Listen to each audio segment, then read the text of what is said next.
Stickie Awards. This is the fuckpolice.online proudly presents. Do we still have that as a web address? Yes, I still own that. Yes. Wow. So yeah, this is the 10th time that we've done our Game of the Year awards as a collective body known as On the Stick. Dang. Com. Yeah, That's a that's a lot of long years. time. All of a sudden when Joe said that, I was like, damn, we've been doing this a long time. That's a lot of sticks.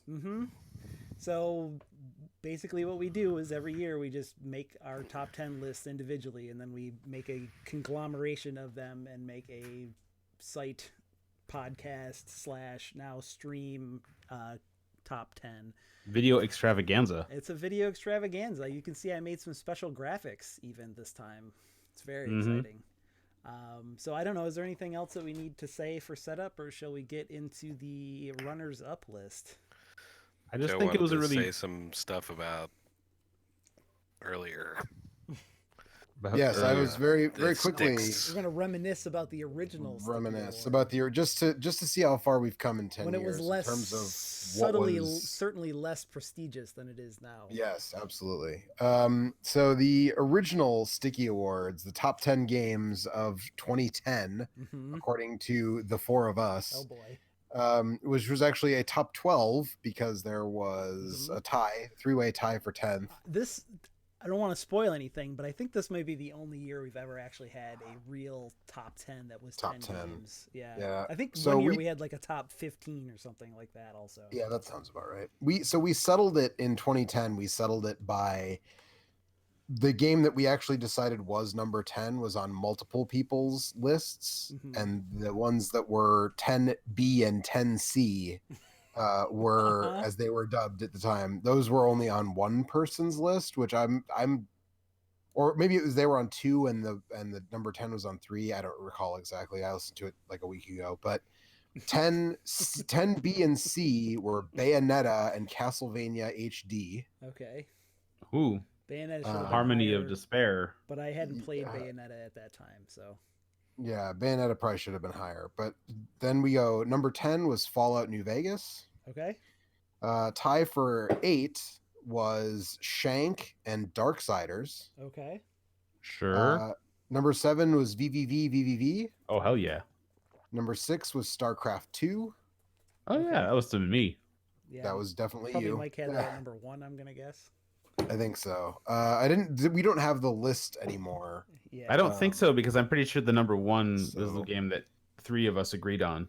Oh, that's actually true. That's true. Number 1 was a game that 3 of us agreed on, and one of us didn't rank, Right, which I still think. Finish the list. Go 5. All right. Number 5, Battlefield Bad Company 2. Yeah, that's me. There was a two-way tie for a third, which was Limbo and Super Mario Galaxy 2. Number 2 was Rock Band 3. Okay. And number 1 was Mass Effect 2. Oh. Yeah. Dominated that year because everyone except for Joe played it and loved it. Yeah. Yeah, but I think that's still, well, I don't want to spoil anything, but I think this year is the most the closest consensus we've ever had unanimous on a number 1. That we've ever had. But, Well, yeah, hey, that's a pretty good list. I would say probably Bayonetta and VVV probably would be higher, and some of those other ones might be a little lower if we were to re-rank that. Agreed. I've grown to appreciate Mario Galaxy 2 a lot in the intervening years. I would bump that one up. Yep. Yeah, StarCraft 2, the first campaign they put out was really good. Yep. I keep meaning to go back and play that again. Anyway, how about this year, 2019? Right. Well, we have a number of runners up that will be receiving a smaller, less shiny golden, what I call it, the flaxen bow. Flaxen bow, yes. It's just gold colored paint for these ones. Yeah. We've been ruining ourselves gold plating these sticks. we just 3D printed these ones and then painted them gold. But I mean, it's still prestigious. So anyway, these are in not really any particular order. These are just games that we voted for. The first one is a pick of Joe's called My Friend Pedro. Am I the only one who played My Friend Pedro? I played it on Game Pass a little while ago, but I didn't play a ton of it. So I played the whole thing on Switch, and it's pretty good. It's very Deadpool inspired, it seems. You play as a masked man who gets instruction from a sentient banana with a smiley face, as you can see here in the image. And it is all about the bullet time and sort of the destruction via style points. So you earn bullet time by racking up kill streaks. The more bad guys you kill consecutively, the more bullet time you have to spend, and then also the more, as you play on, the more weapons you get access to, and they behave in different ways, and the more the stages expand in terms of you can ricochet bullets off of certain surfaces. And you get bonuses for headshots, for ricochet kills, for melee kills, for doing sick dodges. For doing sick dodges. You can do it. There's a spin move that causes your guns to fire kind of in every direction, like a John Woo movie, and you can't get hit while you're doing that, but it drains your bullet time meter to use the spin, I believe. Something like that, yeah. You can also like unlock the two guns and shoot in two different directions if you're building. It has a really cool moveset. I just like the reason I didn't play more of it is because I think it's kind of ugly. I mean, it's a little ugly, but I thought it was super fun. It plays pretty good, yeah. It doesn't overstay its welcome. It's about as long as it needs to be. Yep. And it's on Game Pass. And apparently it's on Game Pass, so... Why not give it a shot? I played it on Switch while watching a lot of a lot of baseball. I think I was watching a lot of Brewers and playing on my Switch at the same time. Yeah. All right. So our next runner-up is Manifold Garden, which Kurt put on his list, and I've been wanting to check out, but I have not checked out yet. So those who know me and my taste of games should not be surprised that this is on the list. It's a sort of trippy 3D puzzling. I guess you could call it a platformer, but definitely puzzly. And it's the unique part about it is that there's this. I'm not even sure how to describe it. This image probably is a good way of. Does the world repeat itself, sort of? Yeah, it's Escher-esque in that you can shift around onto different surfaces. Like you can walk up to the wall and shift and start being on the wall, like shift gravity so that you're standing on the wall or whatever. But then once you get outside of a structure, the structures are repeated into infinity, and so you can look up and see sort of where you are on this structure. Copied over and over again. Yeah, copied over and over again, and you can jump off and fall and try and land onto a different spot, and sometimes you have to do those kind of things so that you can get into different positions in ways that you couldn't if you were just regularly traversing them.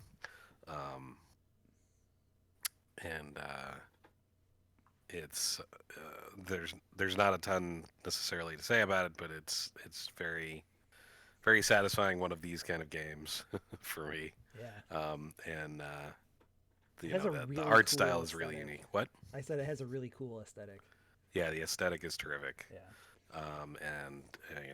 The wandering about and puzzling it. It's somewhat reminded me of Antichamber without being quite as without screwing with you quite as much. Yeah. It's more straightforward than that, but in that kind of way of, just trying to explore the space to even figure out what the possibilities are. So. Yeah. Pretty much every game is more straightforward than Antichamber. Yeah, definitely true. This one came out on Apple Arcade, and I played it just long enough to realize that I never want to play a first-person shooter on my phone ever. That's a fair I saw that it had come out there, and I was like, I don't know how that would work. That seems probably at a very low frame rate is the answer. Yeah, I'll bet. Low frame rate, bad controls. Sign me up. Woo. Yeah. I'll bet the rendering engine on a phone is probably doing just melting your phone. Surprisingly low res also. My 8-year-old nephew manages to play Fortnite on his tablet, and I feel like the younger generation doesn't have the hang up about needing an actual controller that we do, maybe, or maybe he's bad at it. I guess I didn't really watch to see if he was having. I mean, if he's playing against other people on a phone, I mean, PUBG is huge on mobile in China. Is the matchmaking such that it'll only put you against other people playing on a phone? Because someone on a keyboard and mouse versus someone on a tablet man. Yeah, I don't know. But anyway, our next game, which I think Mike put on his list, is Gato Roboto. Yeah, this game is better than it needed to be. It's like a cute indie Metroidvania game where you're a little cat who gets into power armor and runs around this world. It's all done with a 1-bit art style, where there's only 2 colors on screen, and you can get a bunch of different palettes for the game. So it's very downwell in that sense. But it's actually surprisingly fun to play. Like it's got good movement, which I think is maybe the one most important thing you need out of a game platformer to have fun. And it's got a couple of neat ideas that are just a little different from what you get out of most of these games. Like the missiles, there's no ammo counter for them. You can just fire them off based on a heat gauge, so you can fire until you overheat. And not only do they do damage, but they also propel you, so they kind of give you like a little bit more hang time if you use them creatively. So yeah, it's fast paced. It's fun to play. It's like 3 hours long. It's not expensive. It has a surprisingly weird, creepy, like serious sci-fi soundtrack, which is a little bit weird. You mean like John Carpenter kind of a thing, or I don't know, maybe like lots of weird dissonant synthesizers and things, and like Metroid? lots of weird like tape warping to the sound. Anyway, it's totally worth checking out if you like this kind of game. It's not long, it's cheap, it's cute, and pretty fun. The writing gets a little internet humory occasionally, but it doesn't happen that often. Yeah, I played a bunch of this. I agree. I thought it was pretty good example of this kind of thing and fun. It's about not revelatory, but it could have gotten away with. Oh, sorry, go ahead. Well, it could have gotten away with just being cute, but it does more than that. It's about a cat in a robot suit, right? Yeah, what's not to like? And then you can get out of the robot suit. Nice. Like Blaster Master. Right. Or kind Earthworm of. Jim. Also extremely squishy when you're out of the robot, right? Similar to Yes, Blaster you die Master. in one hit. Yeah. All right. Are there any frogs? Yes. Are there fractions? Maybe. All right. Our next game is 4 games. It is the Auto Battler subgenre, which exploded this year and then maybe is also disappearing this year. I still don't really fully understand what it even is.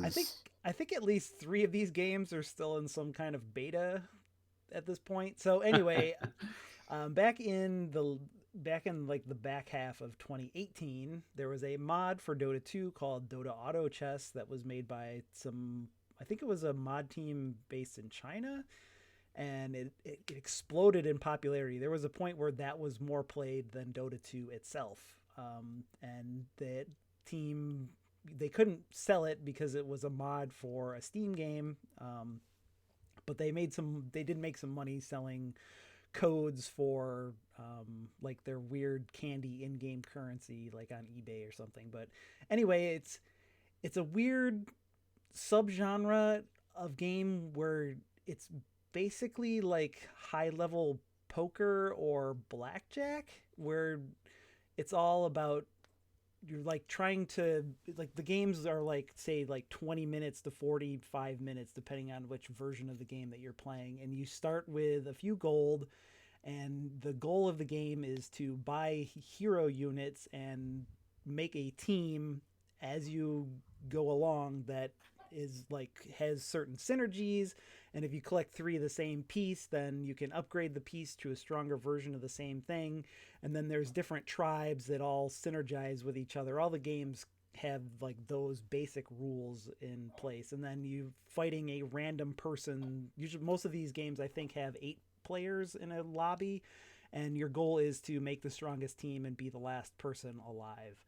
But you're drawing from a common pool of cards with everybody else. Right. So if someone else has taken all the cool ogres, then you get no cool ogres. Right. There's like different tiers of units. So every game starts out with like a tier 1 unit, which has the most, like that's the most populous tier, and then tier 2 has less units, and so it's harder and harder to get 3 of a kind and get upgraded versions of the various higher tier units. And so there was the auto chess version, and then that team split off and made a mobile version of their game that exists outside of Dota, and then Steam put out a version, an official Dota version called Dota Underlords, and the League of Legends people put out a version based on the League of Legends characters called Teamfight Tactics, which also incorporated this weird drafting thing to try and like even out the curve a little bit, so that way if you were behind in the early game, you would have like first dibs at some of the higher level units, and it kind of gave you a catch-up mechanic.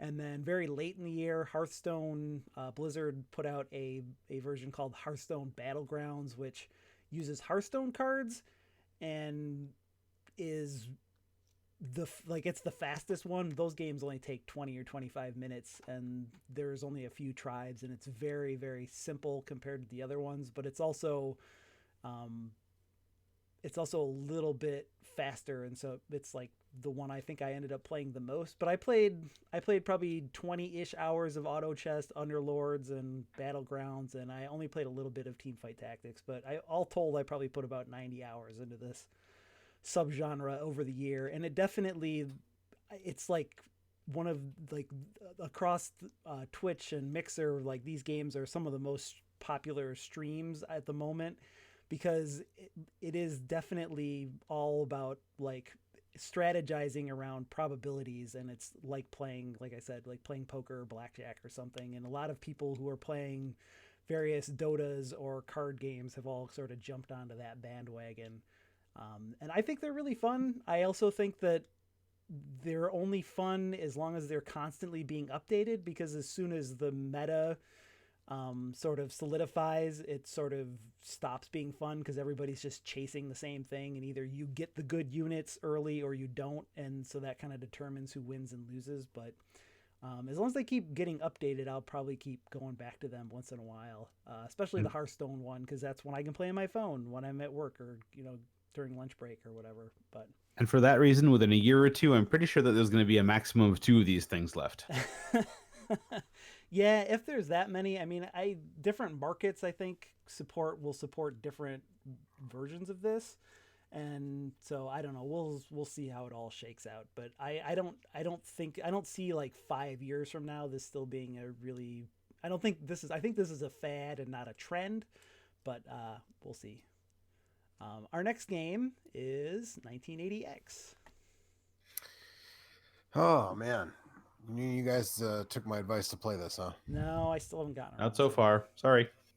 So this game, hey, we get actual video this time. Yeah. So what you're gonna see is just one of the games. This game is it's sort of like Retro Game Challenge, but It's a compilation of fake old games. it's a compilation of fake old games. So you can see there's 1, 2, 3, 4, 5 games here, which is fewer than Retro Game Challenge. But it's different. It's much more about the emotion of the thing. It's like a tone poem, like Chasing that nostalgia dragon. Yeah, kind of. I don't know. This game really worked for me. Maybe because it was a weird year. 2019 was a weird year in my life. I moved from DC to Nashville, and I don't really know anybody in Nashville aside from my coworkers and my wife. And when I played this, I didn't have any coworkers yet. So you play as this androgynous teen who discovers an arcade in their town, and in the process of that discovery, sort of that formulates their escape from their home life and their school life and all of that stuff. So it's each, like, I don't know if we're gonna watch this whole footage, but when the timer expires the last time in this, like, you keep driving while there's narration from the voice actor who plays the kid. It's sort of talking about the feeling of being in the arcade and getting better at the games and the other players that they meet and hang out with, and all that stuff. So each game is in a different genre, and they all look really good, but none of them are what you would call difficult. And there's no, like, the Retro Game Challenge aspect of, like, get better at the game and master the challenges that the game master hands to you. Like, there's none of that. It's just play through the game and advance the story. Like, I feel like most years I have a like I played this in one sitting and I really enjoyed it. This was that for me this year. I played the whole thing in one sitting, and I So none really of these enjoyed games it. you don't really sink your teeth into them. No, You no. just kind of breeze through. I just want to say that whoever made this racing game does not know what a kilometer is. No, but I mean, I think a lot of those old games didn't either, you know. I suppose. So, but yeah, I mean, obviously, and the games are all very clearly inspired by real games. This very clearly is Outrun inspired. Even Knight Rider from the Atari 2600. Yeah, definitely inspired by Night Driver from the Atari 2600. No, I mean, you can see the way these rock walls are done. It looks very much like a super scalar Sega game. And there's a shoot 'em up, there's a ninja game, there's a beat 'em up, there's the driving game, and then the last game is like an RPG, which doesn't totally fit. It's like a dungeon crawl first person RPG, which doesn't super fit with the arcade aesthetic, but No. Okay, kind of cross swordsy. It's the right era. no, it's though. not cross swordsy. It's very Shining Force y actually, Oh. Yeah. I was gonna say it's the right era, but or no, Shining in the definitely not an arc- Darkness. Not the y. kind of Right. thing you would see in an arcade for sure. Right, Yeah. but all I the rest of still- the I games still are want to very play this. arcadey. It looks pretty cool. Yeah, And you you say it's should- pretty short? I think I played through it in like 40 minutes in one sitting. Oh, wow. Okay. Yeah. If this ever comes to Game Pass, I'll probably just plow through it. Yeah, I really like the soundtrack. It's very retro synth wave soundtrack, and Yeah. I was gonna say the this aesthetics. is definitely your aesthetic. Yeah, for sure. Did you So ever listen to the Polybius Conspiracy, which I may or may not have recommended at some point, but it was like a podcast that was meant to be like a fake documentary about this guy that was abducted by the Polybius arcade cabinet people in Oregon and Portland. You did recommend that, and I totally forgot about it until you just said it again right now. So no, I didn't listen to it, but I should. It's really good. I think you should check it out because it definitely will scratch a lot of the same things that this is scratching. A lot of the same itches, I would say. Yeah, for sure. Actually, everybody should listen to that because it's really good. It's on a podcast feed called Showcase, which is from Radiotopia, which is the podcast 99% Invisible People. Invisible People. But anyway, yeah. So this game is 30% off on GOG right now. By the way, like as of when we're recording this, so it's pretty if you're cheap anyway. Interested?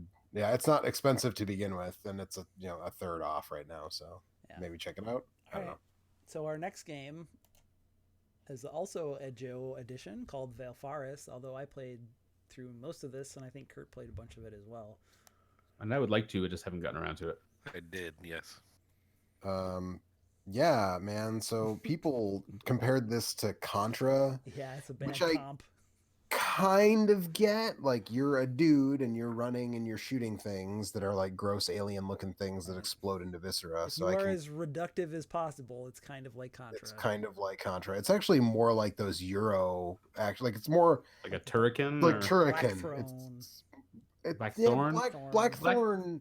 Blackthorn is more of a cinematic though. Platformer, though. Yeah, you the movement is a lot. The movement is more like Turrican. Yeah, but it's more linear than like the levels in Turrican are pretty sprawling, and most of the stages in Valfaris are not that sprawling. But you traverse from A to B and you shoot a lot of dudes.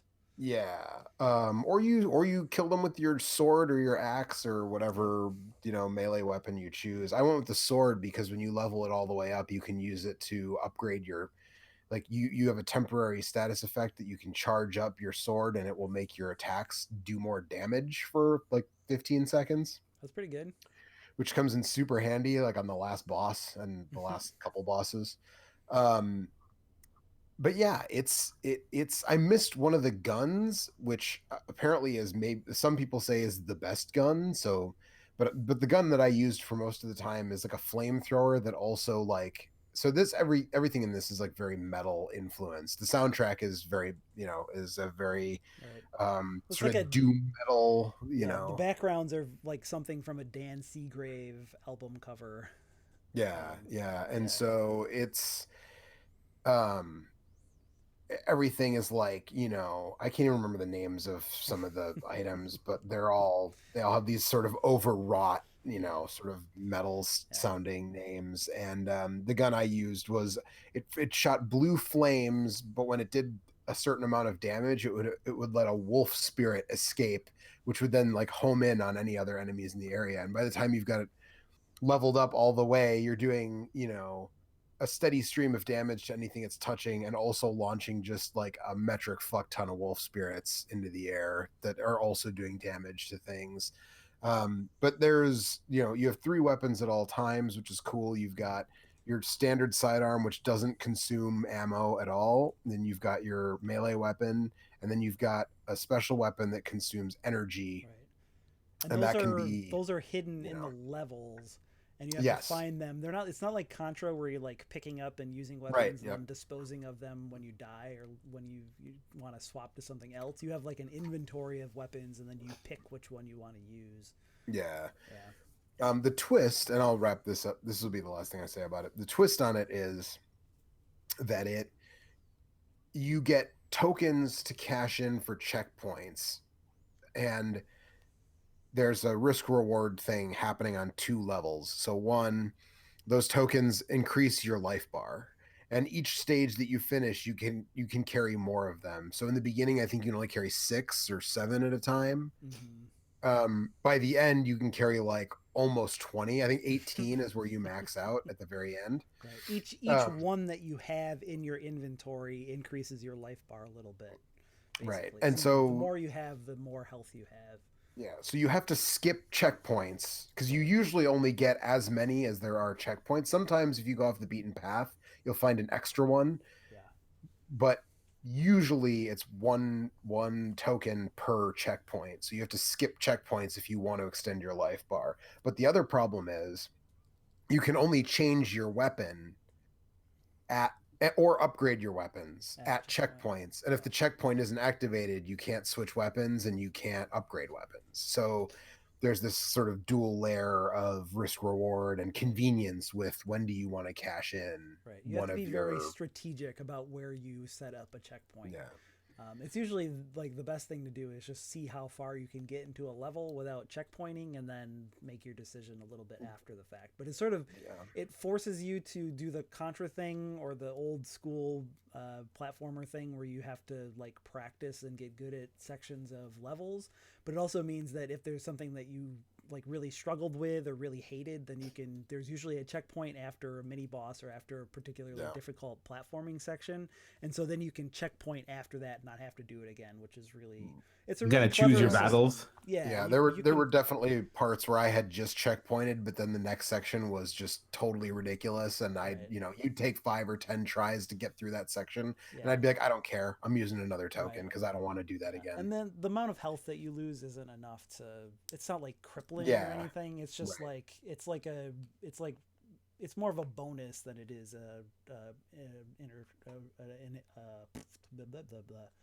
it's more of a serious it's more handicap. of a bonus than it is a hindrance. To lose it. So but it's cool. It's very clever, and it also looks fucking amazing. It's like, it looks really good. They're like, it's kind of like they're done. I think they made all the characters on polygons and then like made the art to look like sprites, so it kind of looks like a PlayStation game. Yeah, kind of. It kind of looks like it's really good. Some of the stuff kind of looks like Donkey Kong Country, but better. Like sort of like a. What if Donkey Kong Country didn't look bad? Well, yeah, kind of like. Do you guys remember a Super Nintendo and Genesis game called Doom Troopers? It was like based on some tabletop RPG. Kind of looks like that. That's what it reminded me of. But looks better than that. It's like if there was a sequel to Doom Troopers on the Saturn. That's what it looks like. It looks cool. Basically. And a Dan Seagrave album cover. Yep. All right. Next up from Mike, we got a little Ring Fit Adventure. Yeah, that's exactly what I look like when I play this game.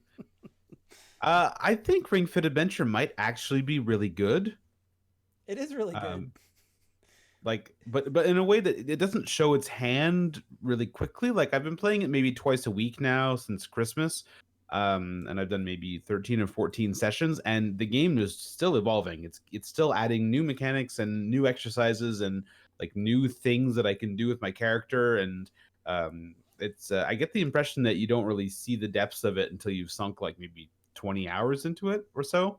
Um, and yeah, I'm finding it really kind of cool. It gets you to do all kinds of different exercises, and it gives you, you know, beautiful vistas to look at while you do them, so that you're not thinking about them, and cute, funny enemies with bad pun names for you to fight by doing a whole bunch of like squats or something like that. And depending on what workout I do on a given day, sometimes I'm completely wrecked by the end. And then other times, not at all, because there is one big problem with the game, which is that it just has one kind of difficulty slider across the board. And it turns out there are some exercises that are way harder to do than others are. Right. And it depends on who you are and what your body type is and what sort of Yeah. exercise you're used to doing, which of those exercises will be more difficult for you. That's the one thing that it really lacks, is the way to customize the workouts a little bit more to your taste Yeah, or whatever. But it would be so great if you could just tell it, depending on the exercise, okay, make this one 50% harder or way easier. yeah, Because, you know, like squeezing the little ring, not so hard. right. Twisting your wrists is one of the exercises. I'm pretty sure I could do that all day. Right. Doing planks, after one set, I am a dead man. Like right. there have been times when I couldn't even finish the first set that they offered me of a new exercise. Like when I hit mountain climbers, and I was just like, I wanted to die. This is so hard. This is so unpleasant. But yeah, I mean, I think it's a good way to just kind of improve your fitness in a general all-purpose kind of way. Like I think if you go to the gym already a lot, there's nothing here for you. But if you kind of feel like you don't do enough exercise, this is a really good way to go from not much to more. And I honestly think that I feel better since I've been doing this kind of more recently, more frequently. Turns out So exercise is good for you. yeah, and like I see a Wild. difference. I've been increasing the difficulty level, you know, slowly but steadily, and I'm ready to do some more. And stuff that was really hard before is not so bad now, and I don't feel as stiff and sore after a session as I used to. Like, Yep. I don't know, And it's the it's pretty Pilates cool. ring that they give you is a quality piece of equipment, I think. Haven't broken it yet. Yep. So, yeah, it's And Well, also, you're it's not totally buff yet, though, Mike. You'll break it eventually. You wait haven't till you seen look me, like Joe, the since main bad guy from the game, and then that yeah, Pilates ring Drago. stood a chance. Yeah. When you Also, look like Kenshiro, then you'll break the ring. the game is honestly, I find pretty cute. Like I like the sense of humor. It's really cheesy and goofy, and the music is surprisingly good at times. There's a couple of solid jams on that soundtrack. Like it really feels like they took, you know, like Gato Roboto. Everything about this game is a good step better than it had to be.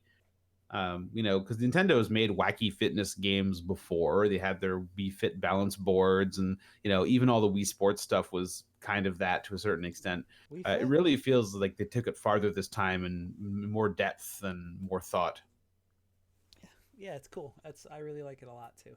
I haven't played much of it, but I have done a few workouts. Yeah. It's good. Well, I will say I wish that it was slightly better about your time usage. Like I find it very hard to get a meaningful workout in less than 35, 40 minutes. And I'd be really happy if that was like 10 minutes shorter. Yeah. So I'm going to keep increasing the difficulty level and seeing if eventually I get to the point where I can do 25 minutes of high intensity exercise and feel a bit wrung out before I, you know, it's great that it gives you stretches at the start, like dynamic stretching to warm you up, and then static stretching at the end so that you're not too sore the next day. I like that. But there's a little bit too much downtime if you're fiddling with Look, the menus man, and good things. workouts take time, Mike. Well, no, but then there's also the bits where you're fiddling around with the menus and equipping your character and making smoothies and stuff. And like some of that time is not. I tried to consolidate it all into one chunk at the beginning of a session, and so that I can just kind of keep moving after that. But you kind of have to make the choice that you're not going to go to the menu and futz around with it every time that there's a good reason to, because otherwise you're just going to be taking too many breaks. Yeah. Okay. But anyway, it's really cool. I like it a lot. All right. Our next game from Mr. Kurt Adam is Luigi's Mansion 3. That's me. That's you. Tell That's us about me. your Guigi, Kurt. Did you squirt My him out and Luigi brings walk 'em all the around? ghosts to the then? yard. Oh boy. Um, He's like So he's gooey than yours. that's right. I was a fan of the original Luigi's Mansion on GameCube. I thought it was quite fun, quite enjoyable. Very charming. Yep, very charming. Unfairly maligned. I think that is true. I think that is true. And then the 3DS version that came out, I enjoyed, but not as much. And I think that's because it was broken up into missions. You didn't just kind of wander around in the space and do, find things and do stuff. You sort of go into a particular location and, vanquish a ghost and then start over and do something else. So it felt more repetitive than the original. And this game has all the qualities of the first one. It's enjoyable. It's cute. Has a good aesthetic. I will say that you don't have a button that lets you say Mario in a quavery voice. What? And so that's a huge downside No for me. sale. I'm out. Yeah. That was one of my favorite things, especially because it wasn't just one sample. You said Yeah, no, it a was bunch of different ones. several. Yeah. Mm-hmm. Mhm. Like Mario. But it's pretty fun, and you're the shtick here is that you're working your way. You get trapped in this Mansion. hotel, yeah. That you and Mario and Peach and others and Toad get summoned to, and then you have to work your way through it. So you start in the basement and work your way up, and you have to find um, King Boo. no elevator buttons Oh. to unlock access to the next level, and then wander about and do things. And there's a lot of cleverness in how they do the level layouts, and each floor is uniquely themed and so on. And the each one ends with a boss fight that has some fun mechanics to it. It's a lot of fun. I think it's a little wonky uh, to try and play with the you're sort of using the I can't remember what it's called, the vacuum cleaner, The Poltergust. the poltergust. There it is, right? Oh yeah. Also, this the so downside, no quavery Mario voice. Upside, polterpup. I told Anthony that it was very cute, and he should maybe play it with his daughter. And then later he was like, "You didn't tell me about the ghostly puppy." I was like, "No, I didn't. I guess I didn't push it over the top like I should have." Um, but yeah, it's a lot of fun. It's not necessarily super difficult, except for like where the difficulty is generally in the boss fights.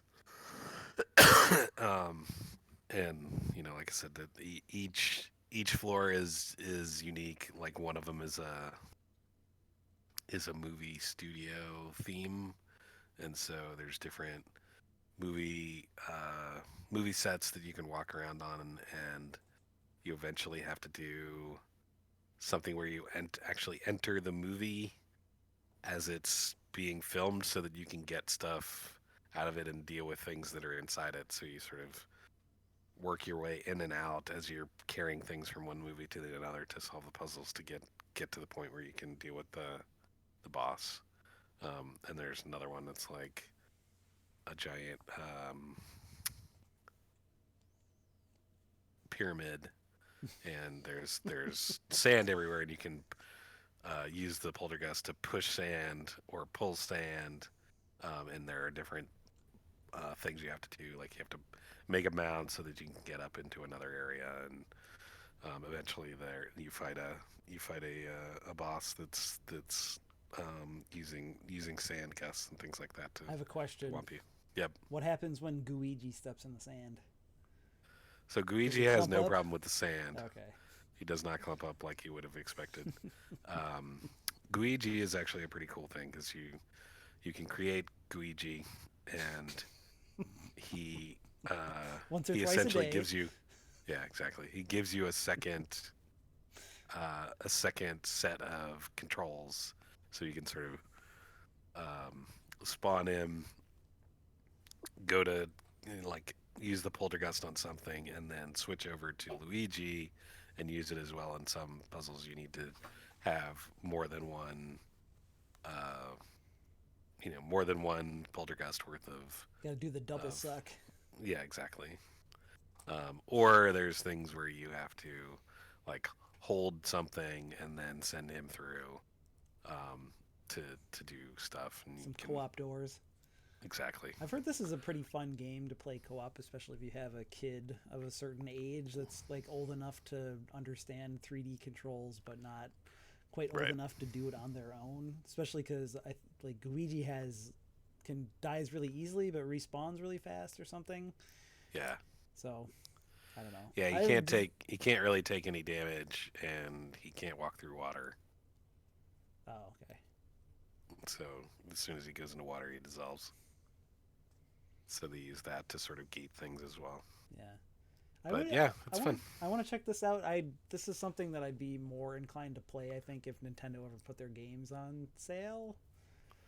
Yeah. There's another game coming up here that's kind of in the same boat that I just don't want to pay full price, but That's not how it is with Nintendo. that's not how it works with Nintendo. You're gonna, Yeah. All right. So, Kurt, I have one question before we leave this. You Yeah. said that you can use the vacuum to push sand and pull sand. Mhm. Can you tell Professor Egad to pound sand?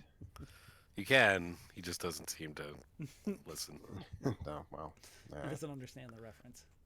Okay. Yeah. All right. Our next game is another of Kurt's picks called Untitled Goose Game, which Yeah, is it's definitely the internet meme game of the year, I'd say. Yeah, it's the asshole goose simulator of 2019. This is the best video game trailer of 2017, 2016. Is it that old? That trailer came out a long time ago. I mean, when are we going to actually get Untitled Beaker Game is what I want to know. That's a good question. So I played this. I thought it was fun. It's a kind of a puzzly thing where you're wandering around different environments and trying to get you sort of get a checklist in each environment. So like the first one you show up in is like a garden, and you walk in and it's like, oh, steal the gardener's hat and make a picnic, which means you have to steal a bunch of the gardener's lunch and put it on this blanket. And as you take stuff away, if they see you do it, they'll come chasing after you. If they don't, they might like start to walk around and try and figure out what happened. And may find what you're doing, what you're up to, but not necessarily. That level or that area, you open up, you sort of finish it out and open up the next area by pissing off the gardener so much that he pounds in a no gooses sign near the exit, and you honk at him when he's pounding it in, and he smashes his own figure, and then breaks open the door so that you can get through. There's one thing: the geese may be huge assholes that'll steal your keys and your lunch, but they always respect a sign. That's right. Exactly. Yeah. Yeah. So most of the game is very much on the order of the stuff that I've said. It's So all you can do is honk at people and like drag stuff around, right? And you're just That's kinda right. trying to manipulate them into doing whatever the checklist is. right. Okay. Yeah, you're trying to drag stuff around or make something happen by, tricking someone into following you or something like that. There's not a ton to it, but it's not overly long either, so I don't feel like it overstays its welcome too much. But yeah, All right. Looks very cute. Great animations on that goose. Yeah. it does have great animations. The neck is articulated fully. You can stick out your wings and then Clean faces and fully articulated necks. Those Yep. are the things that I'm really looking for in a video game. that's right. Yeah. That's right. Does it support ray tracing on PC? That's what I really want. Oh yeah, it's one of the 3 games that does that now. All right. Yeah. I heard the controls are a little bit tough to get mine around sometimes, and so I wasn't quite. There's so many video games. This was just one that There fell are by the many. wayside. But I really enjoyed all the dumb jokes that people made up about that game on Twitter.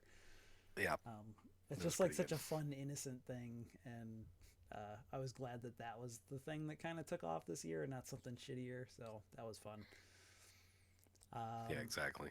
All right, our next game that Kurt and I both had, I think, near the bottoms of our list, is Remnant from the Ashes, which Kurt Winner of the generic title award of Yeah. 2019. I keep wanting to call it Ashen, which is another sort That's of a different similar thing. Yeah. That's anyway.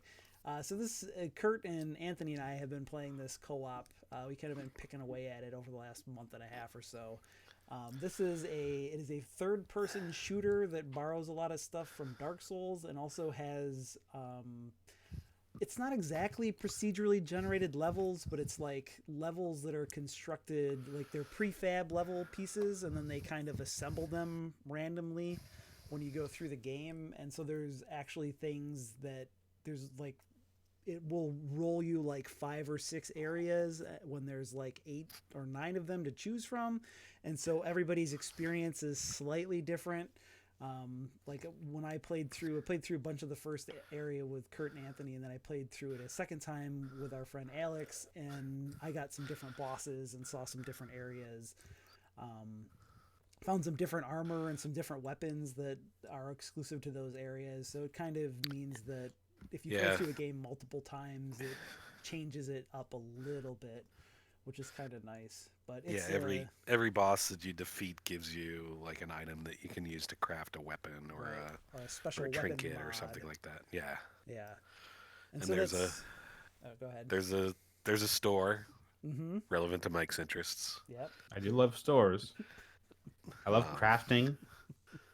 Yeah, I actually really wish I could play this game. I just don't think I can make it work with my lifestyle right now. Yeah, the problem is I've tried to play it by myself, and it's kind of so playing it solo.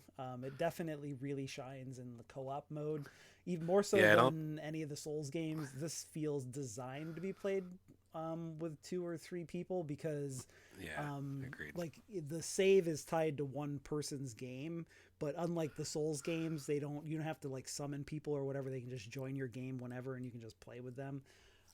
And it also has a lot of like, it can, if you want to, you can like grind through and try and get all the weapons and try and build your character a certain way, which I think is why Alex played so much of it.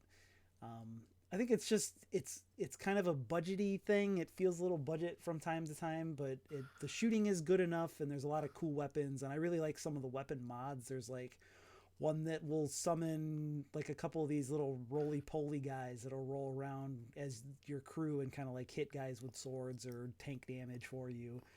There's one that's like a bug bomb that you shoot out that does like damage over time to whatever enemy you shoot it at. Yeah, release a swarm and yeah.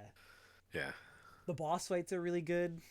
They're very like mechanically complicated, almost more like an MMO style boss. One of the bosses that Alex and I fought was this guy that splits in half when you walk into the room, and then every time you get him down another quarter of his life bar, they split in half again. So you start out with 2, and then there's 4, and then there's 8, and then there's 16 Yikes. versions of the boss that they all will take damage. So like you can pick your target, but they also all have moves that are kind of hard to dodge when there's 16 of them happening all at the same time. And then they also 1 or 2 of them will occasionally try to heal the group, and so you have to like spot the ones that... Yeah, there's like an AoE attack that they have, and there's like a single shot attack that they have that will track you, and then there's melee attacks. So you're trying to like manage all of these different things at the same time, while also making sure that you're shooting down the healers before they can heal up the whole group. And it's just there's a bunch of different fights. I feel like that kind of stuff like is that. what sort of underlies that it's designed for multiple players. Yeah.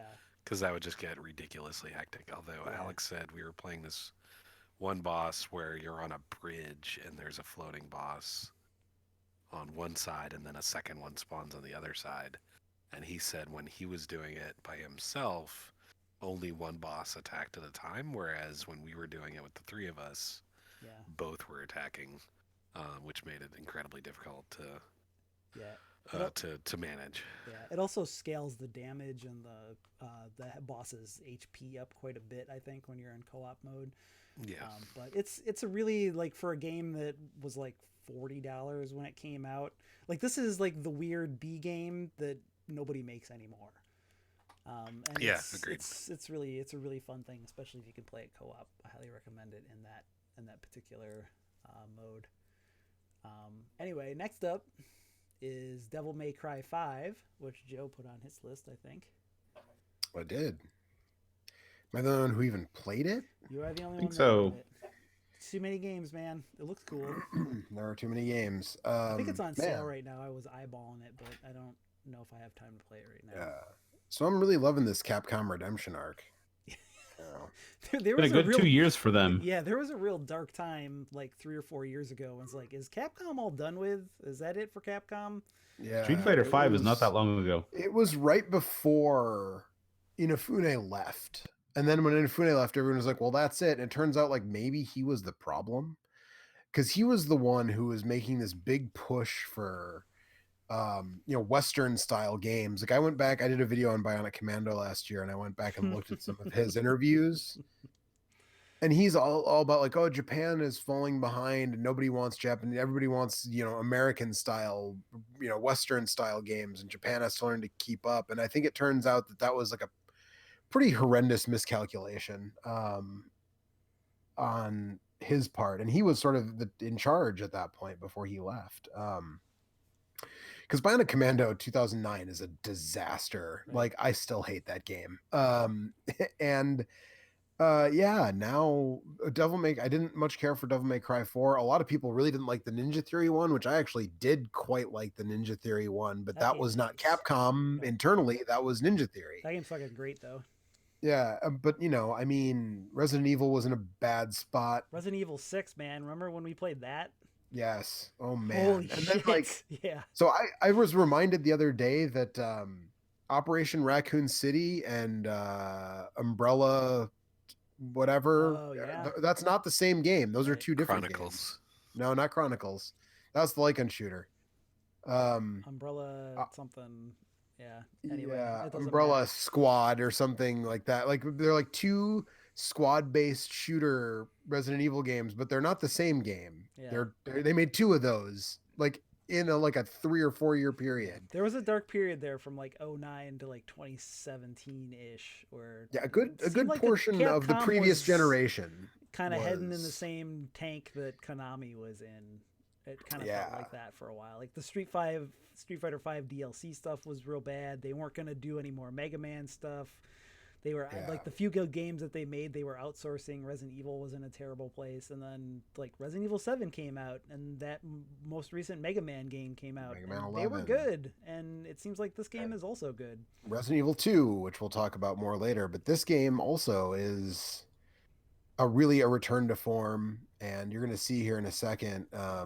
Well, actually, I recorded quite a bit of this, and a lot of it is like cutscene stuff, so maybe you're not going to see a lot of gameplay unless you jump ahead. But Umbrella Corps and Operation Raccoon City, not the same video game. Yeah. But this game, there are 3 playable characters. There's Nero from Devil May Cry 4.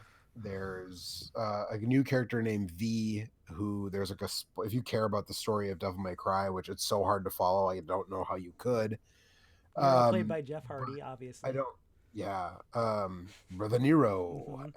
I don't want to explain what's up with V though, because it kind of spoils the ending. Even though I thought it was extremely transparent, kind of from Jump Street, what was going on with V. But he doesn't attack directly, which is kind of fun and interesting. Like he has 3 demon familiars that you use with the different attack buttons. So you've got like a Shadow Panther, and you've got a bird that can shoot lightning, and then you've got your Devil Trigger brings out a giant monster, and they're all based on bosses from the first Devil May Cry game, which is pretty cool. They could have picked the lava spider, and they didn't. What? They didn't put the lava spider in? No, you can't That's use the only one I can spider, think of. which is bogus. Well, the bird is based on the thing that you say "flock off Featherface" to, which is the greatest spoken line of dialogue in video game history. So you should remember that one. But the thing is, really, it's all about getting to a point where you can play as Dante. Because Dante, I was saying this off stream last week, but Nero, you kind of have to play as Nero for a little while to get used to the controls and how the game generally plays. Because playing as Dante is really, really technical, and I actually don't do a very good job of it in this footage because it's been months since I finished the game. But when you play as Dante and when you do it for a couple hours and you really get the hang of playing as Dante, you can switch between his 4 stances. So he's got Gunslinger, Trickster, Royal Guard, and Swordsman. And they all have different sort of special perks to each style. And Devil May Cry 3, they were there as well, but you could only switch between them at the end of a mission. In this game, you can switch between them on the fly. And so you have a bunch of weapons and you have these 4 different styles, and switching between the weapons and the styles on the fly, just like once you if you put in the time to like feel it out and get a good vibe for it, it feels so good to just like waste a room full of demons switching between the different styles to do different attacks and different moves. Like I switched a lot between Trickster and Swordsman because Trickster gives you a dodge, like a quick dodge move, and then Swordsman gives each melee weapon gets a special attack that you can only use when you're in that stance. So I switched between those two quite a bit, and dodging with Trickster and then hitting right on the D-pad to switch back to Swordsman, and then hit like a special move with your with your fire punches, and then switching your fire punches to your ice kicks, which is on the same weapon, and then hitting a couple of those, then like popping off a couple shots of your pistols and switching to a different melee weapon like the sword or the nunchucks or whatever, and then getting a couple more hits and keeping your combo up and getting those S ranks or the triple S ranks. Like it just feels so good for like this kind of character action game, which they just don't make a lot of these anymore. I feel like there's Bayonetta still going. They're working on Bayonetta 3, and the Devil May Cry series is still going. But outside of that, you don't see a lot of these anymore, and it's kind of too bad because when they're good, they're really good. Yeah, I really want to check this out at some point. But this is like probably this might be the second best Devil May Cry game after the original. Honestly, like it's real good. I liked it a lot. If this year had been more like 2014, this might have been my number one. But this year for me was just like a bumper crop of games that I really loved. And obviously, we're talking about games that didn't even make our list that I really am like sort of effusive about. So this game was awesome. I loved it. If you're a fan of the series and sort of dropped off because of 4 and the Ninja Theory one, if you didn't like it, like I would really recommend you check this one out and come back to it. Cool. I will play it at some point. I'm kind of hoping it comes to Game Pass at some point. Yeah, that would be the ideal way for me to check it out, but I definitely want to play it. There's just too many games, man. This is another of the too many games pile. The last thing I do have to say is that Brother Nero has he has different arms. That's like his sort of sub weapon. And one of the arms lets you use. Looks like Adam Driver, right? Yeah, no, that's V. Oh, okay. Nero's the one who kind of he kind of, it seems like intentionally he kind of looks like Dante from the Ninja Theory game. All right. That's Brother Nero, and one of his arms when you get close to enemies will do wrestling moves, and the wrestling move changes based on the different enemies. So some enemies you power bomb, and some of them you do like a brain buster, like a hella wicked brain buster too, and stuff. And that, like, I just like using that arm to just see what all the wrestling moves were on all the different enemies. So yeah, this is a technical third-person action game with wrestling moves. I can't believe you like this. I know, it's shocking, right? Yeah. I am shocked. All right. Next up, we have a relatively high pick from me called AI or I. It is a pun or play on words, possibly. The Somnium Files, which is a visual novel / puzzle game from Kotaro Uchikoshi, I think the guy's name is. I probably pronounced that wrong. But anyway, he's the guy behind the Virtue's Last Reward, 999, 9 doors, 9 something, the Zero Escape series. Yeah. This is not published by Atlas though, or it was? No, this as was well? published by Spike Chunsoft, which is the company that put out like the Danganronpa games and a bunch of other. So there's no space continuity things. with the Zero Escape. No, it has nothing to do with those. This is its Okay. own. It's its own thing. You play as a detective who lost an eye and had his eye replaced by an artificial intelligence that is sometimes a kind of a sexy lady, which in this picture is the one on the, hopefully this is the one with the white hair. I'm not going to say aside because I'm not sure if it's me. I get on it. the It's left. your eye. Yeah, it's his eye, but also it's an AI, but also eye is like the Japanese word for love, and it's about Yeah. the relationship between this detective and this artificial intelligence. And this he has living with him a 13-year-old girl who is a total badass named Mizuki, who's one of my favorite characters from a video game this year. And it's about their relationship and also his relationship with this other pink-haired girl that you see in the artwork, whose name is Iris, who is like a wannabe idol and streamer, and she's kind of like so successful. And several years ago, there was a series of serial killings where somebody's eye was removed, and like in a ritualistic kind of way, and that mystery was never solved. And the conceit of this game is that you are a detective, and they have developed this technology where, for interrogation reasons, you can go into someone's dream via a special machine. And when you're in the dream, there's all kinds of weird dream logic, and that's where you're solving puzzles. You're controlling the white-haired lady, the eye, the artificial intelligence, and you're kind of interacting with people's dreams and trying to like solve their dream logic to get to the end of the dream, to sort of get the piece of information that they want to keep hidden from you.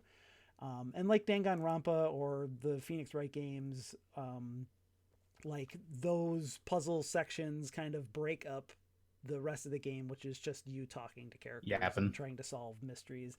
I think that so this it's game, anime Inception, basically. kind of, yeah, a little bit.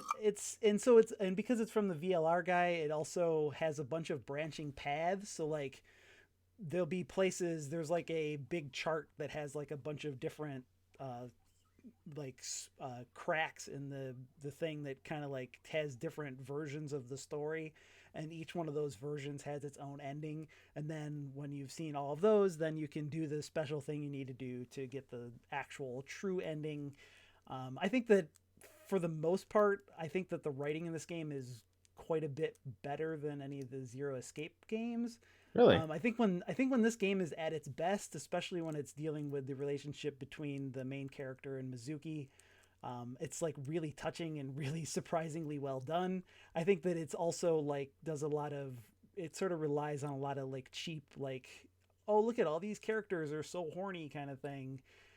Which is kind of annoying, and it's one of those things where like you get the good and the bad, and it's kind of a trade-off. But it's about 30 hours long, and I enjoyed it for the most part.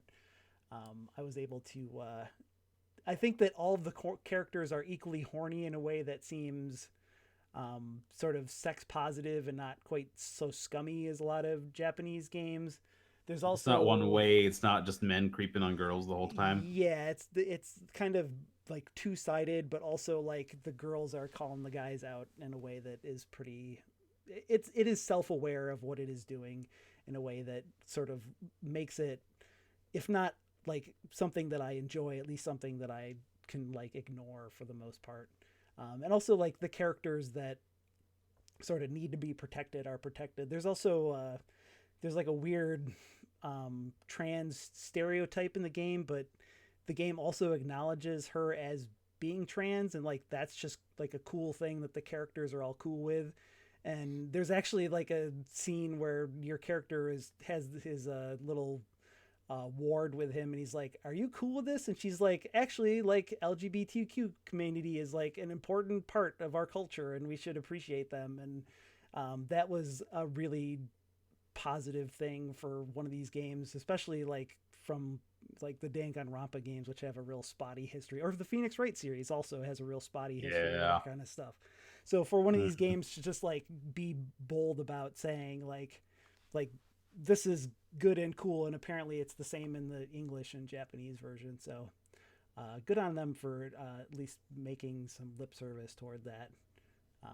But anyway, there's some really good writing in it, and I like the puzzle sections, and the art style and the music and all that stuff is also real good because all of those games share that. So that's I'd like to play this, it. but they didn't release it on the Vita or the 3DS. What am I supposed to do? Yep, that's where it belongs on the Vita, that's for sure.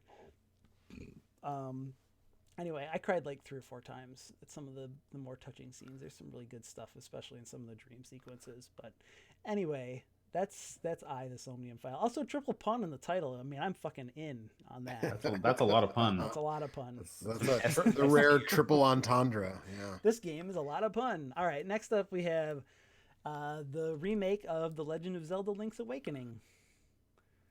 What's up, Kurt? That was me. That's you.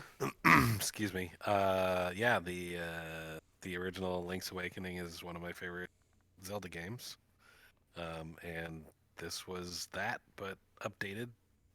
And I think they did a really good job in making it cute as hell. Cute as hell. You know, the aesthetic is delightful. The gameplay is still really solid.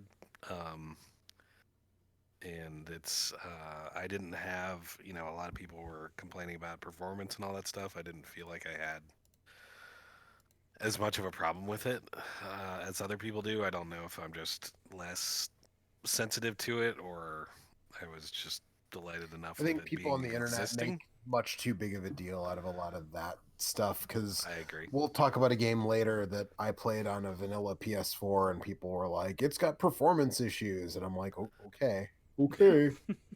Right.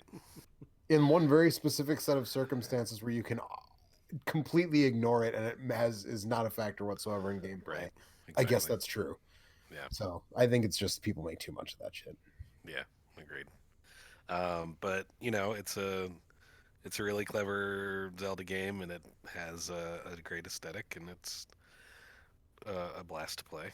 Some good dungeons. Had you played Link's Awakening before, or is this your first Yeah. go around with that game? Okay. Yeah, no, I had played it way back in the day, and I had always put it forth as one of my favorite Zeldas from before that. So, does this have the stuff from the color version, like the color dungeon, quote unquote? Is that in this version?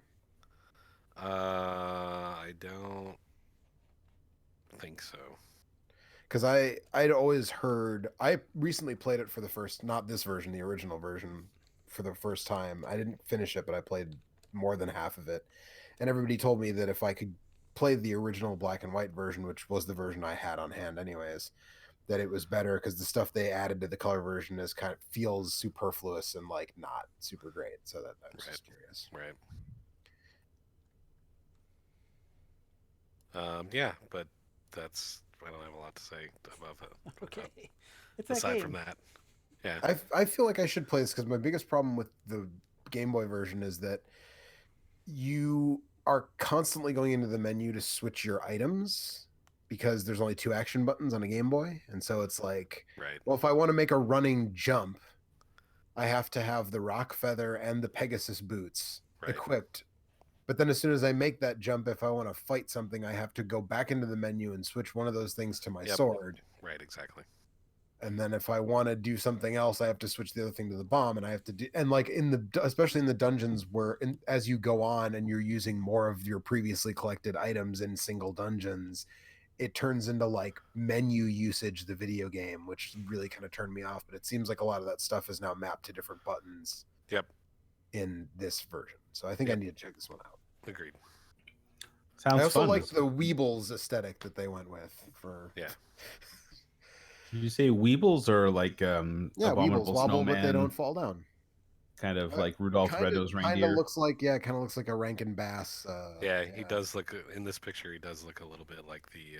It's like Herbie from. The Rudolph. the dentist elf. Yeah. He doesn't want to find the Triforce. He wanted to be a dentist. Yeah. I just like that we have 2 30-year-old Zelda games on our list. Yeah, this is. I can't pay $60 for this. I just can't make myself do it. I like Link's Awakening, but I don't like it $60. I got Link's Awakening for $2. Nice. Oh, 7 years ago. Nice. All right. Is that it? All right. Yep. All right, cool. All right, well, hey Mike, what's up with Grindstone? Yeah, well, I'm not the only one who played this. I know that Kurt was considering putting this on his list, but I was. Grindstone was basically the flagship game for Apple Arcade when they did that rollout late in the year. And it's just like, hey, remember when mobile games were, fun and good, and it was just like a little puzzle game, and you did cool stuff, and they weren't constantly asking you to chip in $1 or get more energy or Mhm. buy some loot boxes. It's Yep. just a really nicely designed mobile puzzle game where you chain together, same colored monsters, and you hack and slash your way through them with a big, angry, cold barbarian guy wearing a silly hat. Um, but it's much deeper than it looks at first. There's a lot you can do where you can change colors halfway through your chains by hitting like sort of boss monster enemies in the middle of them, and the level design really goes to some interesting places. Like there's uh what was it, groups of 50, I think there's 10 different biomes you go through, and each one kind of has a theme. But there are some really clever levels, especially later on in the game. There were a few times that I'd open up a level, I'd look around, and then after a second I'd go like, oh, it's like, okay, I've got like 5 turns to take care of this before every single tile on this map gets dumped down a bottomless pit and I lose, or things like that. So I don't know. It's just a really well designed puzzle game, and it's nice to go back and play what's basically what we think of as a phone game, except without all the nonsense that you get in a modern phone game. It's cool. Yep. Imagine The- just paying for a video game and then just playing it. Except Yeah. that I didn't, because I paid a Yeah. subscription service to rent it for a month. I It's actually on other done stuff now by- too, though, isn't it? It's Is done it? by Cappy. I don't know. I don't think it is. I Oh, this believe is it. a Cappy game. Yeah. Yeah. I actually paid, so I got 1 free month of Apple Arcade, and then I paid for an additional month of Apple Arcade exclusively to keep playing this game. Cool. It was Yeah. fun. Oh, actually, no. It looks like it is still just on Apple Arcade. Yeah, it A hasn't lot come of to that anything stuff. else yet. I hope it comes to Android so I can play it because it looks really fun. That Yeah, would it's surprise really, me a really lot, good. at least in the near future. Yeah. Yeah, a lot of that stuff came to Switch and whatnot. Like, Yeah, What the Golf is out on various other things. I feel like that was the other sort of tent pole thing on the arcade. Yeah. I think Yeah. that was those two were the ones people were most talking about. Yeah. I tried a few others. Some First. of them were all right. Some of them were less all right. I don't think anyone voted for Sayonara Wild Hearts, but that was No. another one that was I did Yeah, not. I nope. played some of it. I felt like the phone controls, were very bad. were not precise enough for what it was trying to do. Did not do any favors to that game. Yeah, Right. I'm with you on that front. I'm like, rhythm action game, sure, I'm in. Wait, I can't Sluggish drag yeah, right. controls. Ugh. Yeah, that's why I passed on that. That seems like something I should like, but that's on Switch now too, though, isn't it? yeah. I Yeah, think you it can play that was somewhere else. Originally, But on Grindstone Switch. Yeah. plays just fine on your phone, and you can't play anywhere else. So Damn. that's Let me just give you $10 and play your video game, please. nope. They want you to subscribe They forever. probably had a deal with Apple for I'm a certain sure, amount of yeah. time. It probably doesn't get made otherwise, but still. Right. Right. Because as it turns out, people won't want to just pay $5 or $10 for a video game. I guess they want the bullshit. Yep. Anyway. Because they trick themselves into thinking they won't pay $5 or $10 for it, but they end up paying way more. Yeah. Right. Most people. Exactly. All right. All right. Next up, Blazing Chrome. The game that's kind of actually like Contra, unlike Valfaris. This game is very much like Contra. This game is like pretty specifically like Contra Hardcore in more than a handful of ways. Yeah, so there was an actual Contra game that came out this year, and Yeah, we'll talk about that later. spoilers, this is much better than the actual Contra game that came out this year. So Blazing Chrome is the latest from Joy Masher, who you may know as the team behind Oniken and Odalis, The Dark Call, which A fine Oniken game. was sort of like a Ninja Gaiden Shatterhand type of like 8-bit actioner, like late era NES style was kind of what they were going for. And Odalis is sort of Castlevania 2, but less aimless sort of thing. I think Blazing Chrome is the best thing they've done so far. I think so too. And Yeah, and it's similar to Contra Hardcore in that it so clearly on this one, the first two games they were going for an NES, late era NES aesthetic, like I said. Um, especially Oniken. Odalis, I guess, is kind of more mid era NES, like Yeah, it's an NES kind of game. but Blazing Chrome is very, very definitely going for a Genesis or Mega Drive style. You have 4 weapon slots that are filled with predetermined weapons, very similar to Contra Hardcore, although the 2 main characters you start with, they have Oh, Uh-oh. did we lose Joe? We might have lost Joe. 4 different kind of weapons, Oh. and then you've got. Sorry. Well, We lost you for a second there, but you can keep okay. going. Keep going. So you've got 4 4 different weapons for each of the first 2 characters you have access to, and then you've got some vehicle stages, and you've got you've got a super scalar type stage, which wouldn't really have been possible on the Genesis, but it sort of feels like an homage to Sega's super scalar games, like we were talking about with 1986. That stage is bad. It's fine. It's totally fine. If you power up your gun enough and don't take any hits, like it's kind of a cakewalk, actually. But yeah, I mean, ultimately, it's just it feels like Contra in a way that nothing has, since at least since Hardcore Uprising. Although I think I like this game a little better than Hardcore Uprising, but Can't go with you there. Well, Mike, you brought me around on Hardcore Uprising because I was like anti Hardcore Uprising until I played it during the Contra Marathon at your behest over the summer, and I actually have kind of come around and I dig Hardcore Uprising, but this is a more Baby pure steps. Contra experience to me.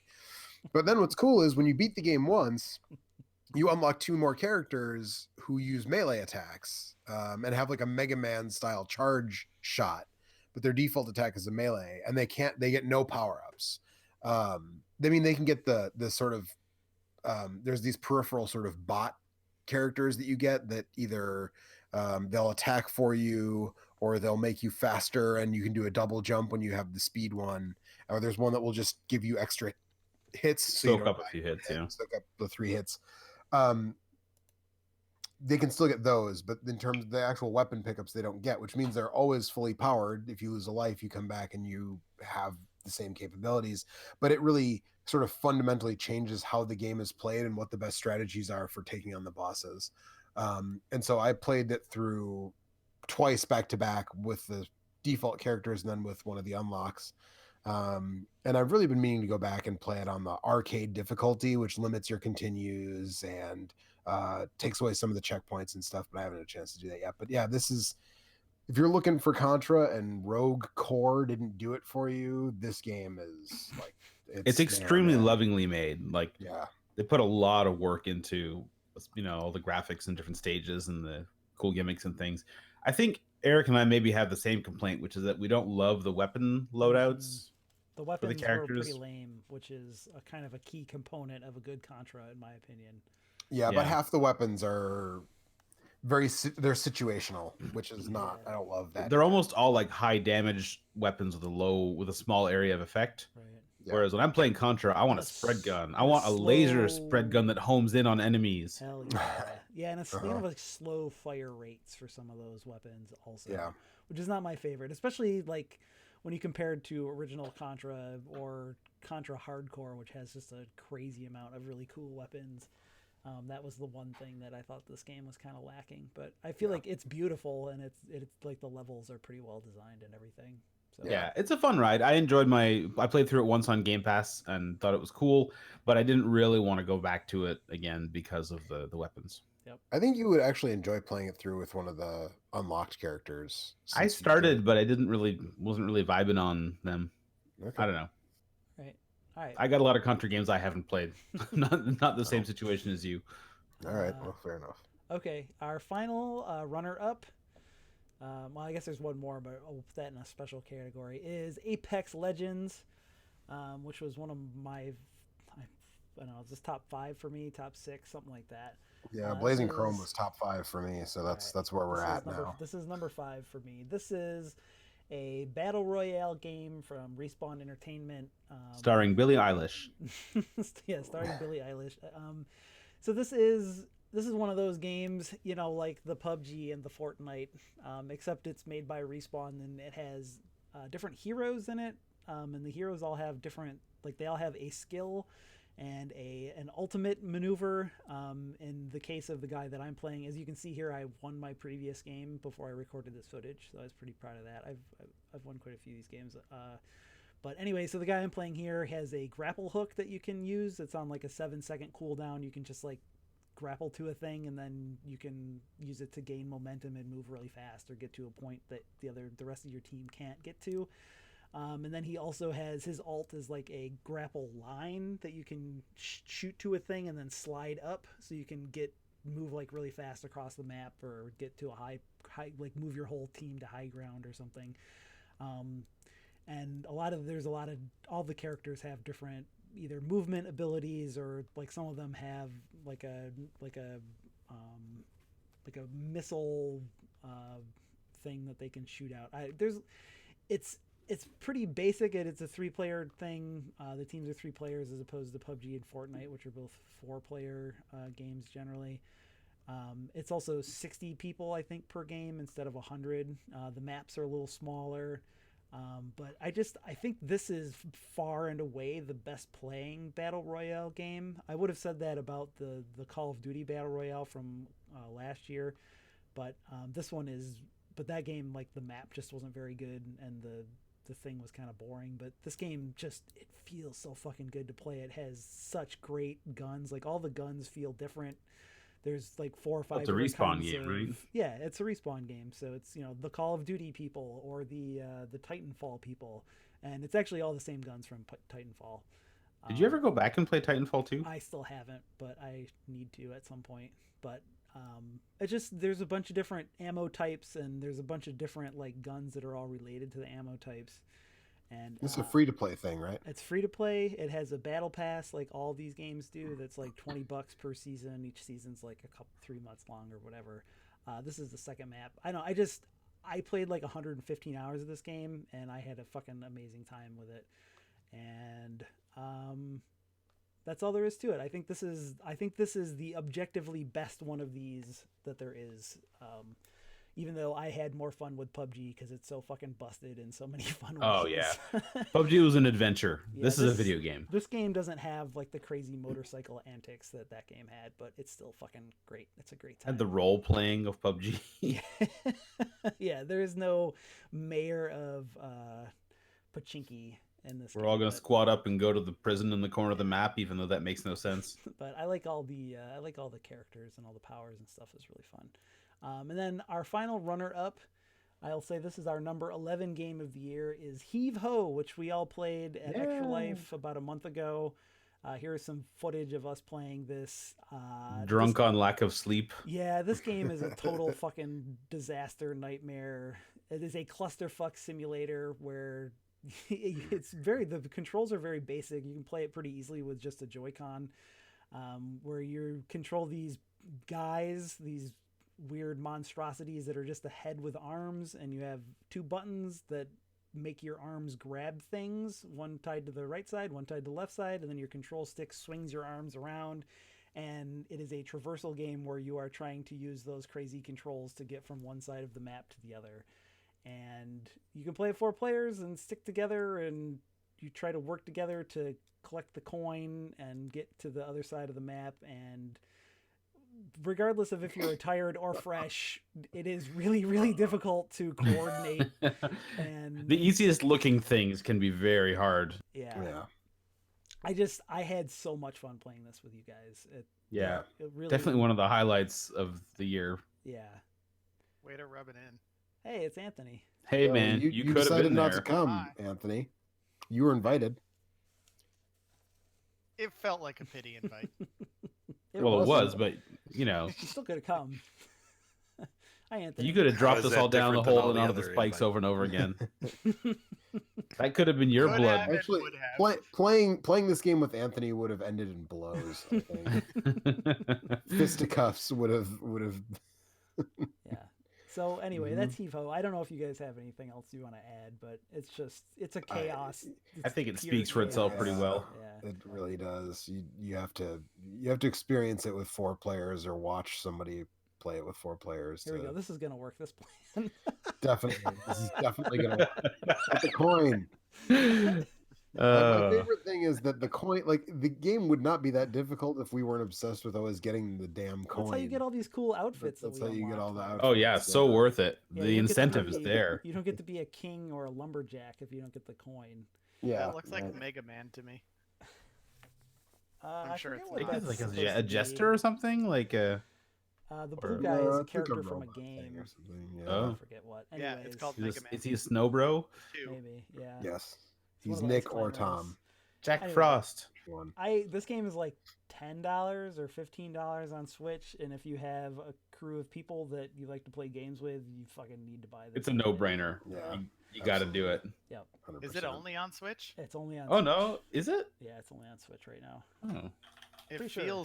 feels like it would be a PC game. Yeah. Yes, it definitely is In a of good that. way. Yeah, couch sort of co-op Yeah. thing that was real popular on PC for a little while. But It's on Steam too, I is think. it on Steam now? It wasn't before. Originally, it was just on Switch. But anyway, it's great. Play it. I love Heave-Ho. Yeah. And Hey. I think Who that's threw it. the coin? I think that's it for this, our runner-up list. So maybe it's Yep. time to move on to Time to move into the the actual number top. 6s. All 4 So of many the numbers, sixes. or 5 of the number 6s. Wait, So our How long have you been first, going now? About You only An have hour and one? 20 About minutes. an hour and 20 minutes. Yeah. Wow.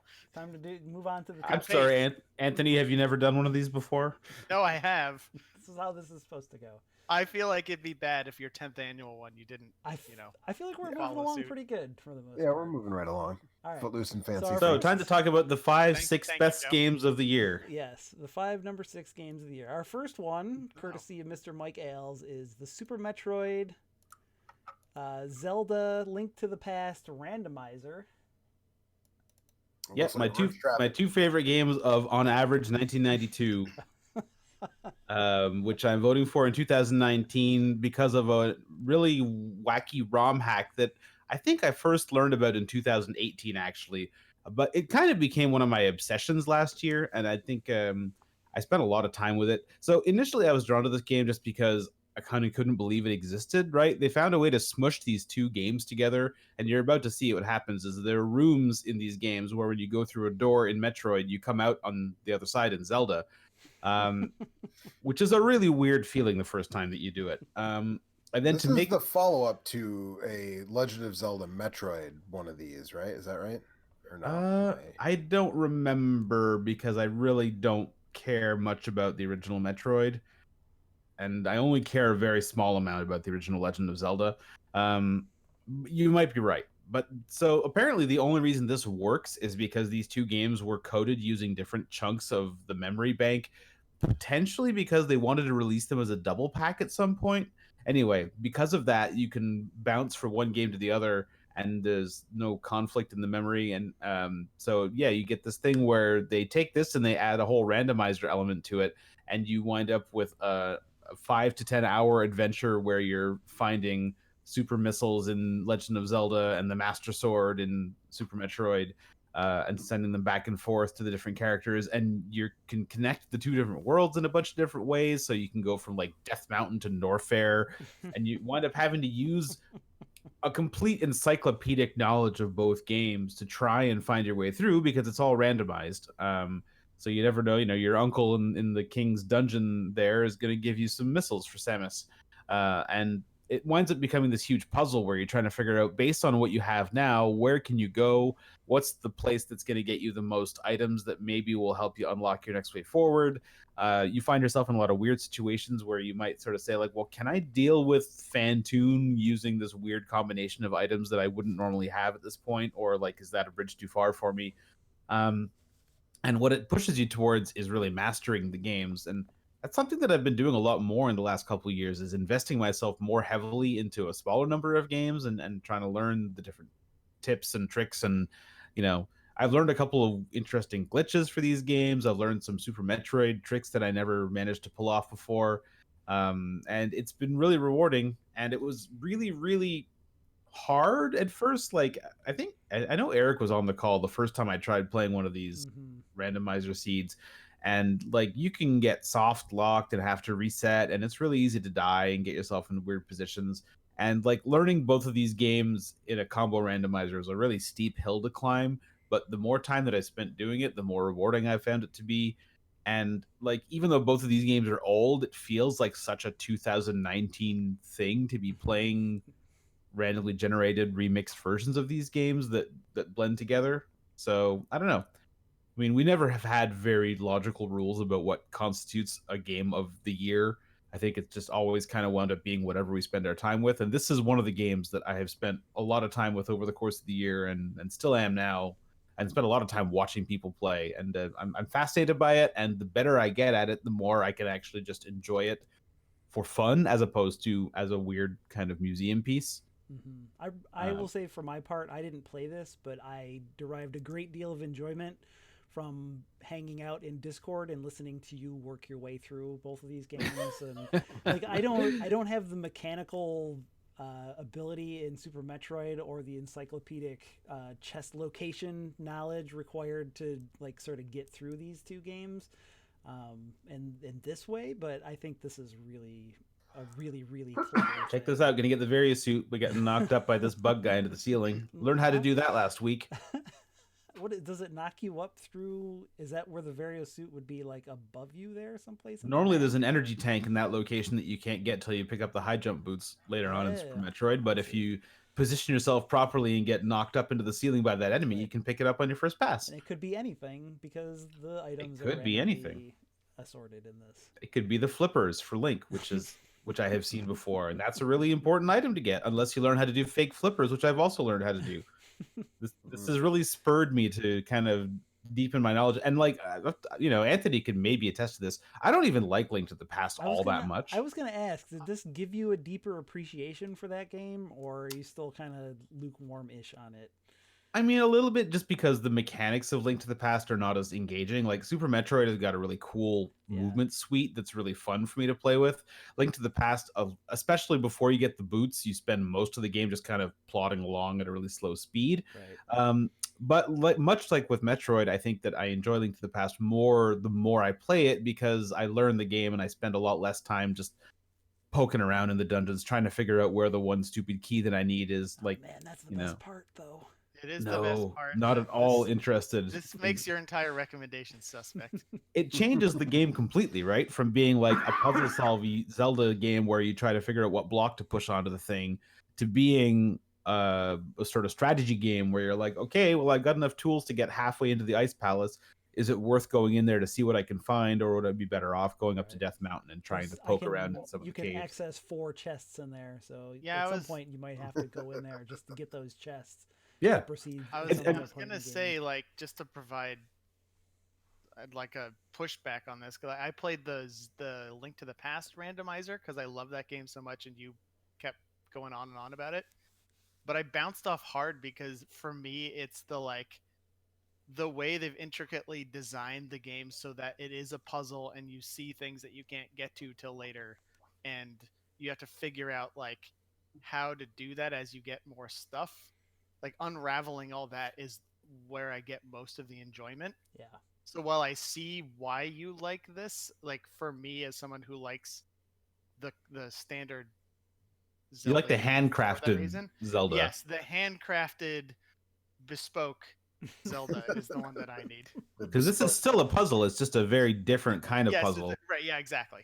And, it's not like they made another one of these games this year for you to play that you've never played before. I mean, they did make another Zelda game this year, but it's also a 30-year-old one that you know all the puzzle solutions to. So in a certain sense, this is a way for you to get back in and keep learning new things and keep having a challenge while playing a game that you're so familiar with. But I understand why it's not your deal.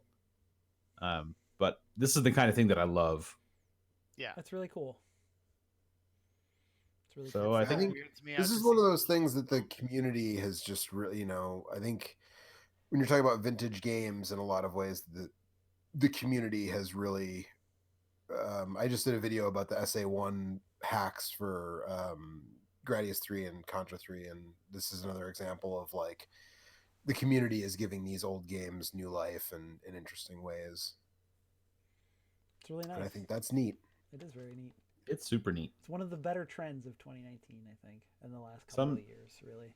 Mhm. But anyway, Someday I'm gonna finish one of these in less than 5 hours. I believe you can. I believe in you, Mike. I believe you can do it. All right, shall we move on to our number 6 game of the year? Yeah, what's Yeah, number sounds good. 6? All right, our number 6 game of the year is. I see what you did there. Oh, it doesn't. This doesn't have the right thing. Anyway, it's River City Girls.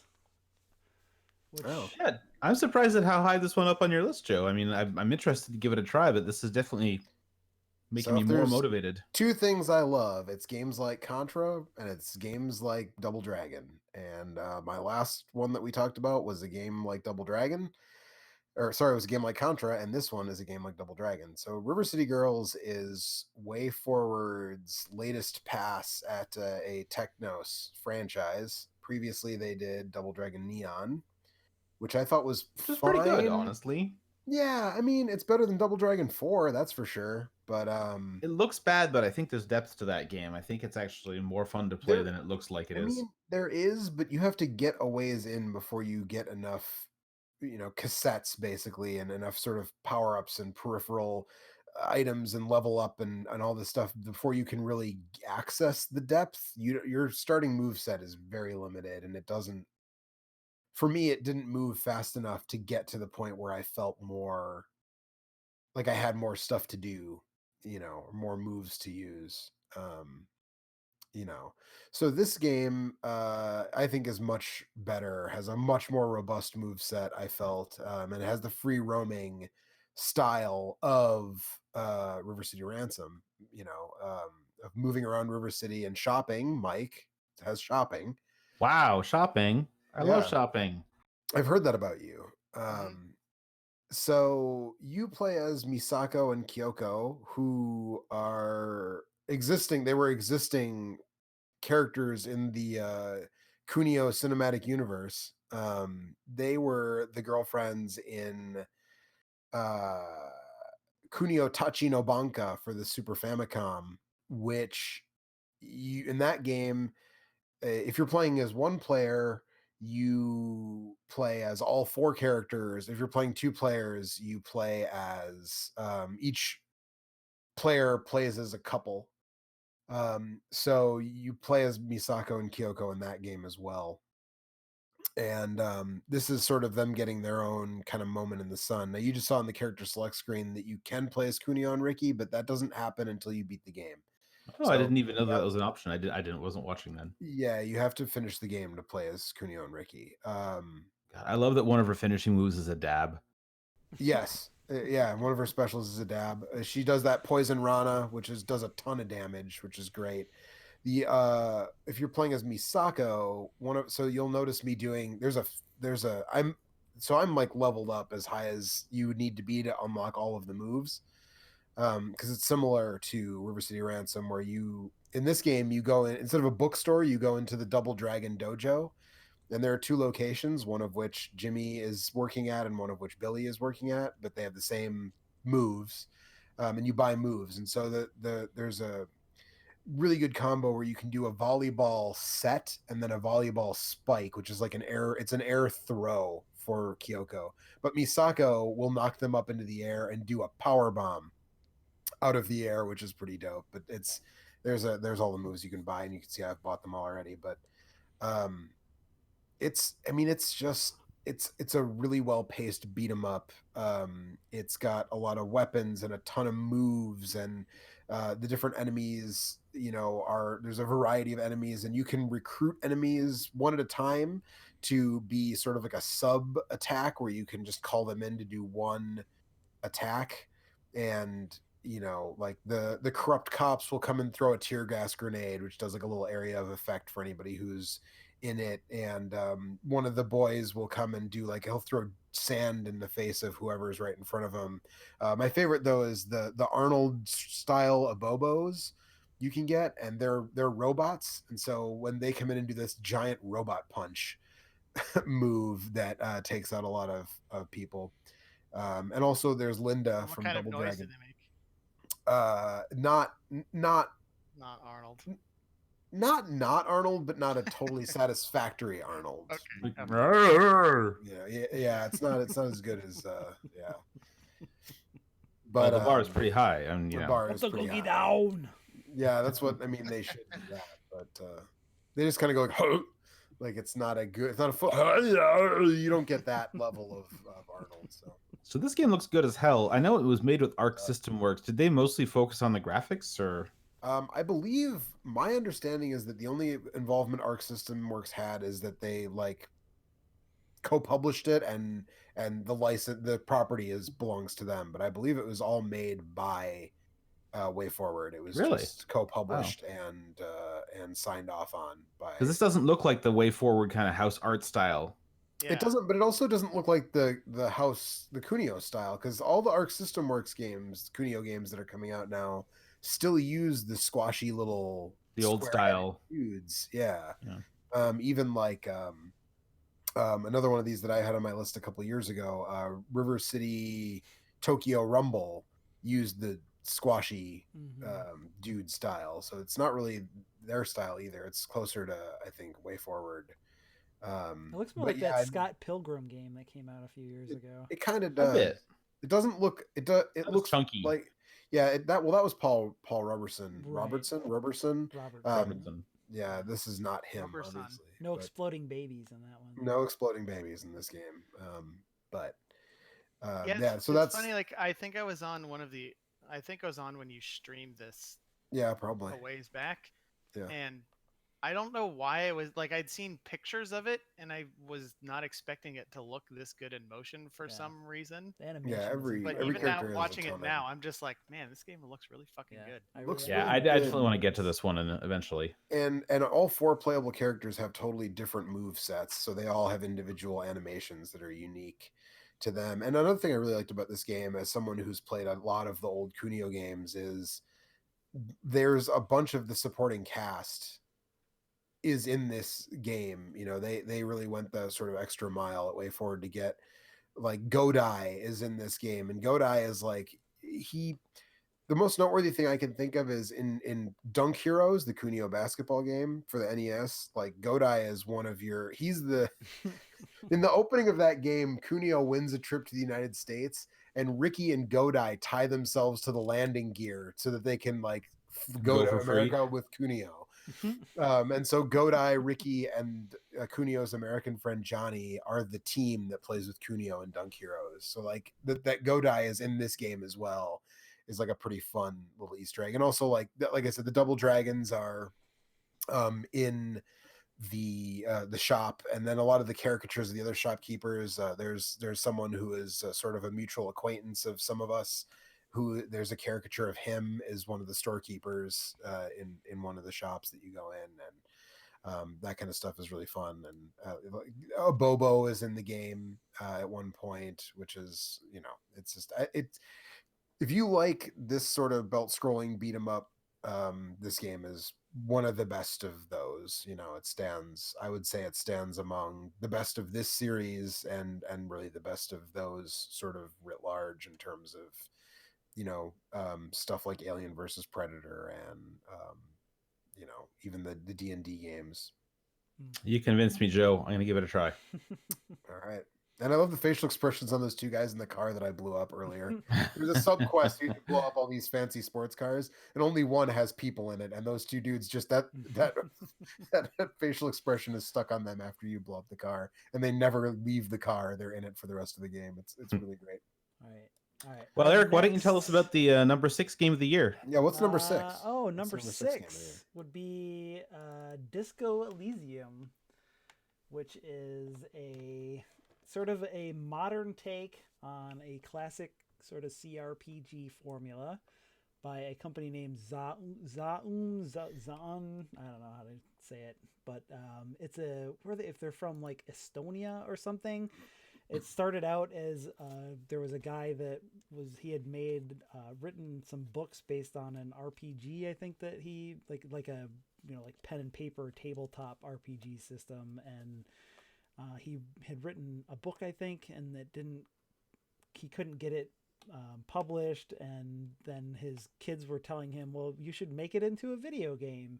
And so he started a company and started writing it, and he had a friend that was doing a lot of the art, and he got some investors, and they hired 3 or 4 more writers, and they've been working on this game for like 4 years. And this is a game that could only exist in a world where somebody was getting paid for 4 years to write it, because it's all writing. It has almost like there's no fighting in it whatsoever. The closest that there is to a parallel to this game in the CRPG canon is Planescape Torment, which was a game that came out back in the Baldur's Gate days, the Icewind Dale days, when like those games.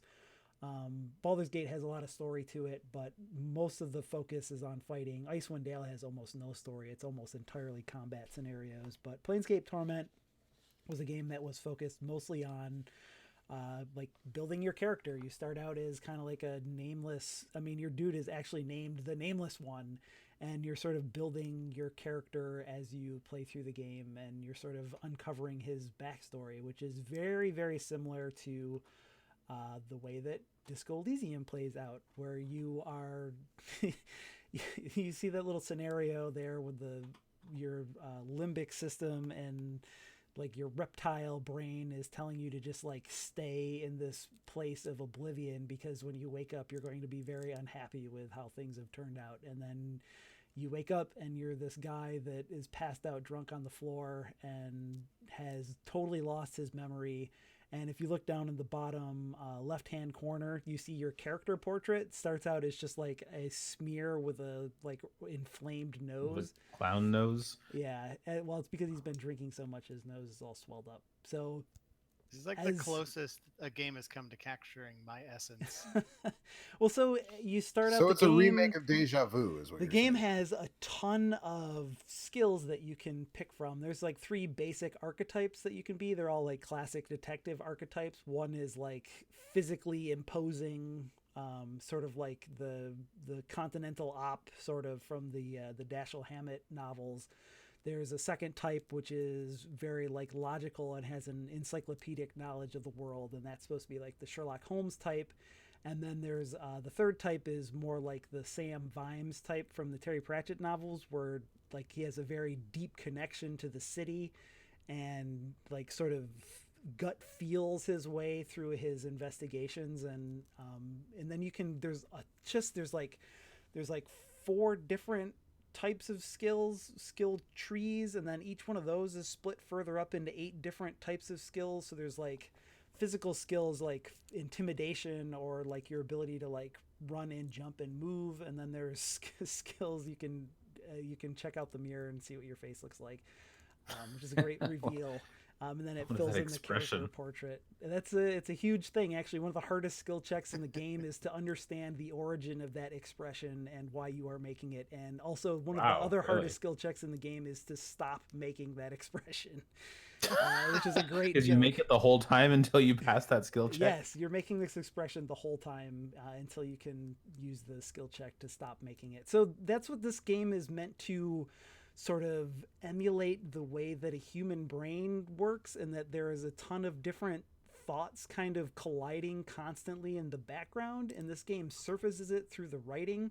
And so there's like one called Shivers, which is your connection to the city. And if you have a high Shivers score, like occasionally while you're walking around, you'll just get these really detailed sort of film noir style monologues that happen in your head, where you like describe something that's happening in the city just based on the way that the ground beneath your feet feels.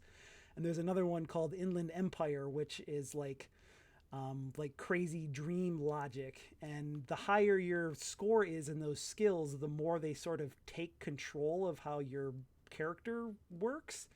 So like if your Inland Empire score, if your Shivers score is too low, then you are sort of disconnected from the city, and if it's too high, then you're like a slave to these sort of feelings of what's happening in the city, and they happen constantly to the point where it's a distraction. And then there's other ones. There's like one that like a more physical one is your I forget what it's called, but it's like your obsessiveness with like electrochemical reactions. So it's basically like your addiction score. And so if that one is too low, then you can't talk to people who like are addicts, or you find it difficult to interact with like the normal people that you run into. But if it's too high, then you're like a slave to your addiction, and you can't function without constantly drinking and smoking and taking drugs that you can find laying around the city. And then the other big thing about this game is that most of these games sort of take place in a very large, sprawling world,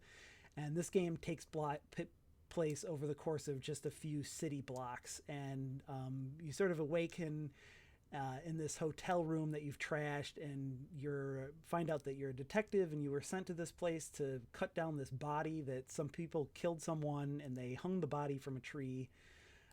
And you were sent to cut the body down and investigate and figure out why that person was killed and who they were. And you go on this huge bender, and you wake up 3 days later, and you have not done any of this stuff. And so the conceit of the game is like you're trying to solve this crime while also trying to figure out who you are. And in figuring out who you are is determined like by what dialogue choices you make. So you are like defining yourself as you play through the game. And there's just a ton of really great writing, and I love a good detective story. And I think that I was initially kind of resistant to this game just because there's kind of a narrative around it that it sort of reinvents the PC RPG, or sort of like is like a model for those going forward. And I don't know that that's necessarily possible, just because you're probably never going to get too often like a time when you get 4 or 5 writers and can pay them to just write for 4 or 5 years. But I think this is really something special. I think that the honestly, the reason it wasn't higher is because it kind of flubs some of the stuff at the end of the game. But there's so many great moments that lead up to it that that I kind of give it an unqualified recommendation to anybody who likes that style of game and kind of likes to play word games. Honestly, the only, aside from Planescape Torment, the closest other video game to this, I think, is Kentucky Route Zero, which is also very much so a game where you are like wandering around and finding interesting things. And this also has kind of a surreal sort of fantastical element to the world that you kind of don't expect going in. And much the same way you do in Kentucky Route Zero, the way that the things that you pick in your dialogue tree kind of the story kind of only plays out one way, but you kind of fill out the details by making those decisions. So I think it's a really, really good 30-hour story, and I had a great time with it. So that's Disco Elysium. Yeah, I mean, just watching you play through the menus, it doesn't look like any other game I've ever played. And I have played Planescape Torment, but I don't feel like there was quite as much going on in the dialogue selections there. There's so many, so like it just depends on which.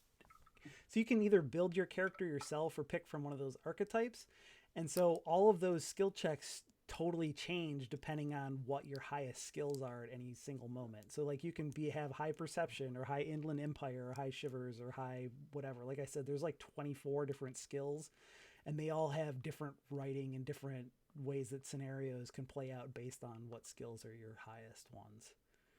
Did you play the Planescape Torment pseudo sequel, but not really? I did. You don't have the D&D I played that license? this year, and I really enjoyed the 15 or so hours I spent with it, and then I left it behind because Control came out, and then I haven't gotten back to it yet. But I thought that was also very good. But this was better, obviously.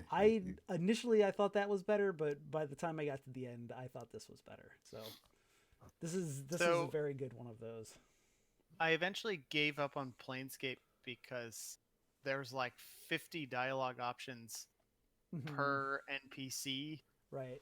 And I felt like I had spent, like at one point I spent like 3 hours and hadn't really changed the screen because there were just people milling about. I think this game moves along at a better clip than that. And also, this is so like in most traditional RPGs, one of the things that really separates this is that in most traditional CRPGs, be it like the Planescape Baldur's Gate style or the Oblivion Morrowind style of game, is that you're kind of, or even Mass Effect, where you're trying to like read every single line of the dialogue tree. This game, it really behooves you to just pick the things that you're most interested in and then just move on. And in fact, a lot of characters will get annoyed with you, or sort of like a lot of times if you pick every single option, things turn out real shitty for you, just like they would in real life. Like like the game will almost never like lock things by what dialogue options you've picked, but like if you say one thing and then pick a different dialogue option that will contradict you, then the game will kind of call you out on that. And so it kind of, you don't have to, you're not really encouraged to see every single line of dialogue that you could possibly find in this game. And it's kind of important, I think, it sometimes not to. So an exercise in restraint. Yeah. I mean, I'll say it this way, you are a better person. Your character comes out better at the end of things if you don't pick every single dialogue option. Right. So anyway, that's too long of a spiel about Disco Elysium, but there's a lot going on in this game, and I think it's really pretty neat. It does look neat. Yeah. So I think we should move on to our number 6 game of the year, which is Children. Are we already at number 6? Yeah, we're all the way at number 6 already. All right. It's wild. Hey, Mike. Hey, I played a whole bunch of this game lately. Me too. What's going on with it? What is it? It's one of them roguelikey things, kind of. Like, it's a top-down game. I would say it draws pretty heavily from Diablo in the way your character moves and attacks stuff, where you pick a family member from the Bergson family, and you take them through a series of dungeons, and you get money and experience and learn new skills, and at the end, you try and beat a boss, and if you manage to beat the boss, it unlocks the next level. So it's not entirely a roguelike in that you don't start at the beginning every time and you keep all the experience and skills you unlock for your characters, but there is a whole lot of dying and replaying the same levels because it's pretty hard, I want to say. Yeah. So it's a roguelike version of Legacy of the Wizard. Also, it also like literally borrows from the roguelite or like things, and that when you're in the dungeon, you find items that build your character out in different ways. There's like a bunch of different, there's like 3 or 4 different types of items that you can find, and then within those types there's different effects that they have. So like some of them are passive items that give you buffs or debuffs for enemies or whatever, and there's some that like you can, that are like usable items that will either, some of them are like short term or single use, and some of them are like an extra ability that you can have that are way more powerful than a lot of the other ones. And so all that stuff is temporary in that. Right. Every time you die, those get reset. Those are dungeon specific. But then each character also has a skill tree that you can unlock as you play the game, and those are permanent. And as you upgrade your each individual character's skill tree, then those, like each level of, like each skill tree has 4 levels, and at the beginning of each level of each skill tree, there's an ability that applies across all 6 playable characters. So as you upgrade each character, you're also upgrading all of the characters. The family. Then there's that extra layer where you sort of are building out your character as you play through each individual run through the dungeon. So there's a lot of layers to it, which I think is the thing that is the most interesting to me. And there's a lot of like unique stuff. Like right now, you just stumbled across one of the other family members during your run, and so now he's going to help you out while you do this level. And you know, after one of the levels I played, there was like a story event that happened that forced you to go to a different area and complete a challenge and fight a boss. And there's always a lot of story sequences that happen in between the runs. So every time you come back to the house, you'll very often will have a little scene between the characters, and this is kind of, you accrue different characters to play as over the course of the game, and so you see like, oh, the young daughter is practicing her magic, and then there'll be like 3 or 4 little cutscenes of her doing that, and then finally you get to the point where she's ready to go into the dungeon. So I feel like it does a good job of kind of giving you stuff, to little carrots to keep you going between runs. Yeah, and it gives you. I think you have all the characters unlocked by like hour 5 or 6 or something like that. So you don't. You're through the first part of the game, through that like that early to mid section where a lot of these games sort of tend to flag. Like this game is sort of carefully meeting out all these different characters and abilities and stuff, and it changes things up pretty frequently. It does remind me a bit of Hades, which I think we all decided to kind of maybe leave for next year's consideration. But in that's another game where between your runs, they give you a lot of stuff at the home base that's just kind of, interesting backstory, interactions between the characters. I think the biggest difference between this and Hades is that Hades is just a better action game than this is. Like I think that this game's biggest flaw, honestly, is just that the combat is kind of like a B plus most of the time. It's fine. I think it's plenty fun, especially when you're like you get a crazy build. Like you can see here, I found a thing that lets me shoot like a multi shot. So instead of I never gotten that arrows, which is kind of dope. And then you can see here I unlock. I use 2 more skill points and then unlock on the far right side of the skill tree. I unlock a skill that applies to the whole family. That is pretty good. So it's just like. I think this is a game that is more interesting. This is one of those types of games that's a little bit more interesting on the sort of meta level of it than it is mechanically, whereas Hades is stronger mechanically. But you're probably right. I like the way Children of Morta plays a lot. Oh, me too. I also like the look. This game is just thick with pixel art and unique animations and just unbelievable how much attention they've lavished on it from that standpoint. Yep. I don't know how long it's taken them to get the game to this spot, but I imagine that their artists have been working like crazy. It's been in early access on Steam for like 3 or 4 years because it's been on my wish list for a very long time, but I waited until it was done. Yeah, I'm glad I didn't know about it until this year. Yeah. Being able to drop right in is kind of fun. It's good. It's on Switch. It's on pretty good. Steam. It's it's a really good one of those, is what I will say. Lots of varieties between the different characters that you can play as. Yeah, there's like a guy with daggers who's real fast. There's a guy with a sword who can take a lot of damage and then like reflect it back at enemies. There's this lady with the bow. There's a little girl that shoots fireballs out of her hands that like they get faster and she shoots more of them the longer you stand in place and fire. And then each of the skill trees kind of gives you some varieties in your character builds as well. So yeah. There's nothing revolutionary about this game. It's just well made and kind of a neat combination of stuff, like you said. I agree.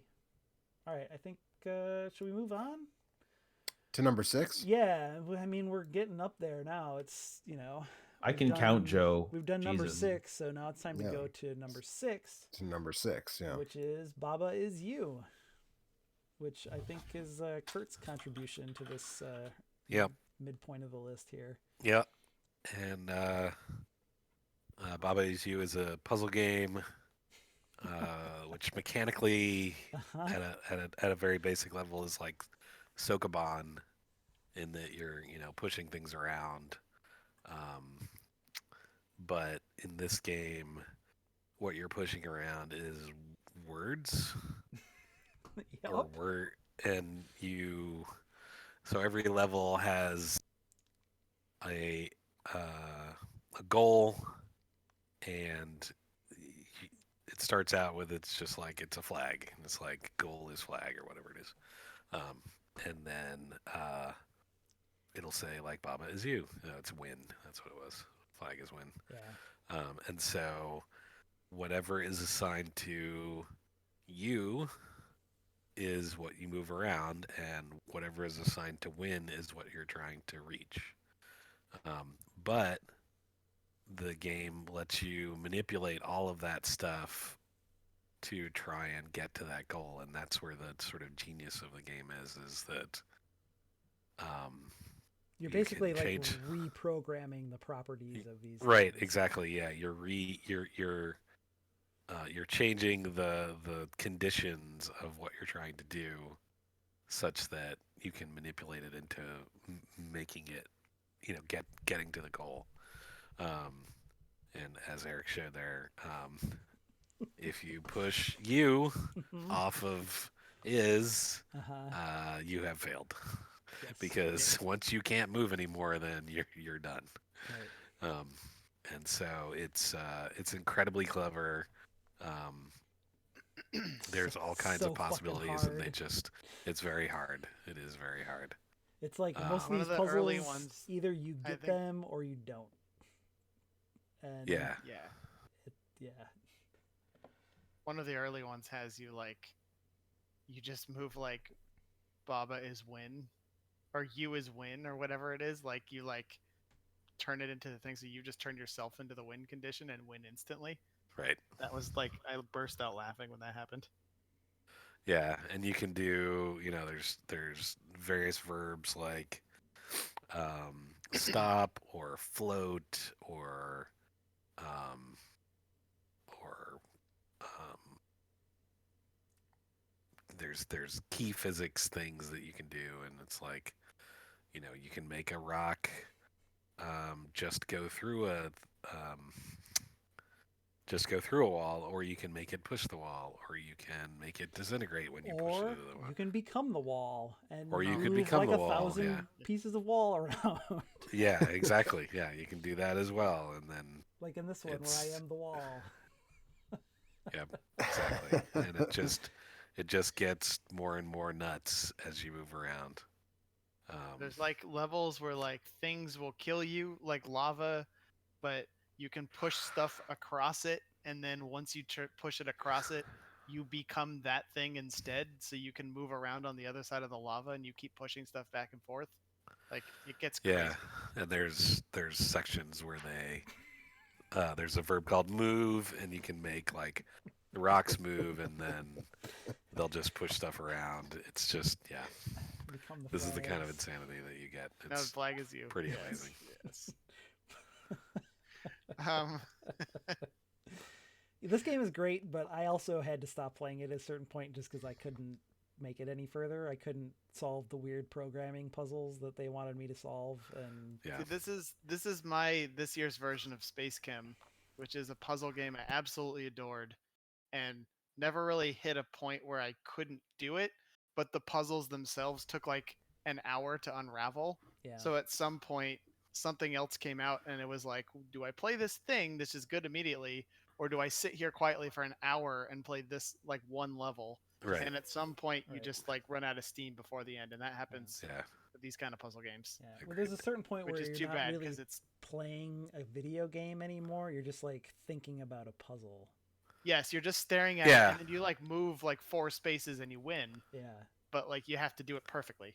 yeah. You have to figure out what that was, what those 4 moves needed to be Right. before you get there. So yeah. But it's so smart. It is. It's just Yep. yeah, it's so good. It's too smart for me. Yeah, me too. This I'm is afraid a little. to touch it. This is a little Steven sausage rolly, especially when you Steven get, Sausage Roll is so good. right. But it's Yeah, I fucking forgot about impossible. that game. Right. It's It's just really like fucking I still hard. haven't played that game yeah. yet. It's so hard that I just can't. I can't Yeah. do it. I can't So get there. hard. That's right. That's right. But yeah, it was, Snakebird Yeah. was another one that I yeah. bottomed out on really Snakebird fast. also really good. Yeah. Yep. But yeah, Bubba is me. Hmm. Or rock or flag or Right. whatever. Yeah, that's right. Is sync. and Bubba I is can- win. Yeah. All right. So that's Baba is you. But good for you, Uh, Kurt. You've put the best game on this list. You've got the best number 6 so far. Well, that's too bad because 6 is over. 6 is Oh, done, no. man. We're moving on to number 5. Number 5. What? There's only one number 5. There is, in fact, for the rest of our list, there are no ties. We have an That's actual right. top 5 with 5 different games in it, That's wild. All right. What's number 5, including Mike? Dicey Dungeons. Yay! Yeah, I spent a lot of time playing this game early in the year because if Contra likes and belt scrollers are catnip for Joe, then colorful roguelikes with kick-ass soundtracks are catnip for me. And I'm not gonna you can just see by watching kind of what's up with this game. It's just a very it's a very clever concept to use dice rolls kind of in the place of drawing cards out of a deck, but still give you that kind of deck builder vibe. I think the reason why Dicey Dungeons wound up kind of sticky with me for so long is because there's so much to it. You have 6 different characters, but not only that, each character has 6 different episodes, and the episodes drastically change the rules of the game or the cards that you draw or the mechanics. And so there's just a really large amount of variety to it. And like over the course of the year, they put out like a little Halloween update that had 3 different special episodes that were only available for them, including some that were more like puzzles, and some are really easy and some are really hard. And yeah, I don't know, it's a cool roguelike game, but man, listen to that music, which you can't right now. Go listen to the music. Check out the It was soundtrack; it's great. the soundtrack was done by Chipsel, who did the music from Super Hexagon. And so you have to imagine that person, but doing like game show music, and it's so good. Yep, I think this is my soundtrack of the year. No, For sure. It's a Terry Kavanaugh joint. yeah. For Also, those that yeah. don't 10 know. years later, we have another Terry Kavanaugh game on our top 10 Yep. list. Yeah, Is the speaking of soundtrack as good as the VVVVVV. VVVVV soundtrack? It's though? very different. I Track think I was like real good. VVVVV better, but this is a really good soundtrack. Like, just go put on Fighting Chance from this soundtrack. It's wow, it's beautiful. So yeah, I played a whole lot of this game. I finished maybe 2/3 of the different episodes. I did eventually bottom out because as they go on, they get quite hard, and there's a bit of a luck element that comes into play. And there were some runs when I would just lose before I even had a chance to make any kind of real decisions, and that got a little bit tiresome at times. So maybe someday I'll go back and try and finish off the ones I didn't do. But I had a lot of fun with it, and actually, I played this game. It was only out on PC. I think it's still only out on PC, but I played much of it using my iPad, using the Steam Link app, so that I could play this game on the couch or in bed. Because this game is just begging to be played on a touch screen. So the Or a day this comes Switch. out on, anything with a touch screen, basically. The day this comes out on phones and iPads, I may get back into it. We'll see. Yep. I played. Anyway, I really like it. So I was gonna say I played this game like 2 years ago when it was just a weird free thing on itch.io. I mean, it actually started out, Terry Kavanaugh built it as a game jam thing, and then like this one for the first time it's been a long time, I think, since he's put out a real full video game. Maybe since what was the one with Super Jen Hexagon? Frank? I think I was- think Super Super Hexagon was the last yeah. full ass video game that he put out. But that dude has made a lot of games that I really love. Either like VVV, I think, is a classic, and then there's a bunch of weird old indie games back when that meant something different, like Don't Look Back Yeah. or Judith or whatever. Yeah, old that- weird Flash games from Congregate. And... Yeah, that I also really liked, and I honestly think this might be the best one that he's done. It's I will say I have replayed VVVVVV a bunch, and Yeah. that game holds up. It's also really strong. good. All right, I think I just like all the mechanics and stuff in this game are really great. Also, the artist that he got to do the artwork, which I think is the same person that did the Yogg. Is it? Maybe Oh. not. I'm not sure. But anyway, yeah. But the music, the art, everything is great. This game has really come a long way in the last 2 years. The writing is really funny, actually. Those Yep. little quips back and forth between Lady Luck, who's tormenting your characters, and Yeah. all the characters of these kind of archetypal kind of young people who've been drawn into this sort of evil game show. Yeah. Like there's the influencer girl who thinks that she's going to win this competition and get a bunch of followers, or I don't know. The engineer lady who just wants to win the contest so that she can never have to sleep again. She can just be more productive. Yeah, I don't know. It's pretty clever. I need to play some more of this because I really liked the beta, the game jam version of it, and I just didn't get to it. It's just like I played like 40 games this year, and just like there's too many games. But this is a good one. Anyway, anything else? No, I don't think so. Okay. All right. Well, let's move on to number 4 then, shall we? Which is We shall. Bloodstained: Ritual of the Night, which has one of the best logo builds I think I've ever seen in a video game. Love that. And then one of the worst like name announcements. Yeah.